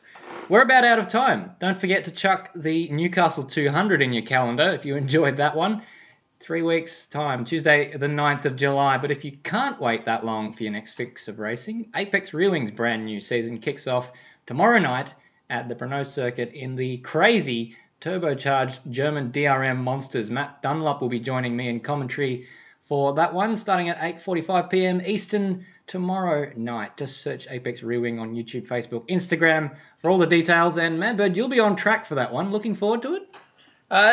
Tentatively, the cars are to call them bloody hairy would be a disrespect to gorillas and other animals that have a lot of hair. But my goodness, they are very leery vehicles, and I'm very much looking forward to seeing how we do. Capris, Porsches, M1s, and BMW 320s. So all going to be going off tomorrow night. Absolutely, I can't wait. And of course, while you're busy liking all the Apex Reeling social media apps, don't forget to give Automobilista Supercars Championship a like and a sub as well, so you don't miss anything in the inaugural Automobilista Supercars Championship. We can't wait to bring you the rest of the championship. We hope you can't wait to watch it all. I've been Stairs. And I've been Madbird. Bye for now. I'll see you later. And we are done. Wow. Thank you. Thank you. Fucking hell. I'm exhausted. Just doing laps of that track just takes it out of you. I like the track a lot. I'm a bit biased because I built the track, but I actually like the track layout in general. I hate the last one. It's terrible. I like it. I just don't think I'm very good at it, but it was so much fun. I thought it would be one of my stronger tracks, but it turns out that I'm not as fast as those two other cunts in front of me. Yeah. It's just so frustrating when you're behind someone and you're just watching them pull away 2 or 3 tenths a lap and you just can't do anything. Well, thanks, guys. We're going to head off, but thanks for everything, guys. That was a hell of a race. No worries. I'm looking forward to watch it all back. Me too. I'm keen to do it. Appreciate it, mate. Dinner first, and then no, thanks again. Thank you. We'll see you next time. Can't wait.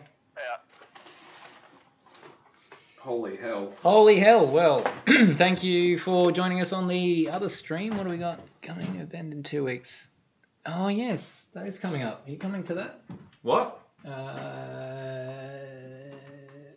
2 weeks' time. There's a thing at the Bend. Oh, fuck. I forgot about Are you running, that. Shane, in the XLs? 45 XLs running. Tim Slade is racing with you. There you go. Fucking keen. Yeah, I completely forgot about that. I will be coming if I haven't booked something on that day. 2 weeks. So what's that? Is that the 13th? No, that's the GT thing. Or is that coinciding with the XLs? That's where I recognise the name from. Shane Chancellor? Yeah. Yeah, he's AMS Oz. Oh, fuck. That's right. Oh, did you say who is Shane Chancellor on? Yeah, I that? said. I was like, who the fuck's Shane Chancellor? We know who Shane Chancellor is. I've commentated on him. Did we? 29th and 30th of June. That's less than 2 weeks, isn't it? That's this week. No, this week they're doing Formula Fords, which I'm probably not going to go to. But, okay. Yeah. Oh, I should be able to make it. Anyway, we'll say good day if I'm there. Thanks for watching, guys. We're going to head off. I hope the live timing worked. The TV screen, the racetrack, I didn't actually check if that worked during the stream. So anyway, we're going to sign off. We will see you in 2 weeks' time. Did I say 2 or 3 weeks? 3. The 9th of July is 3 weeks away. See ya.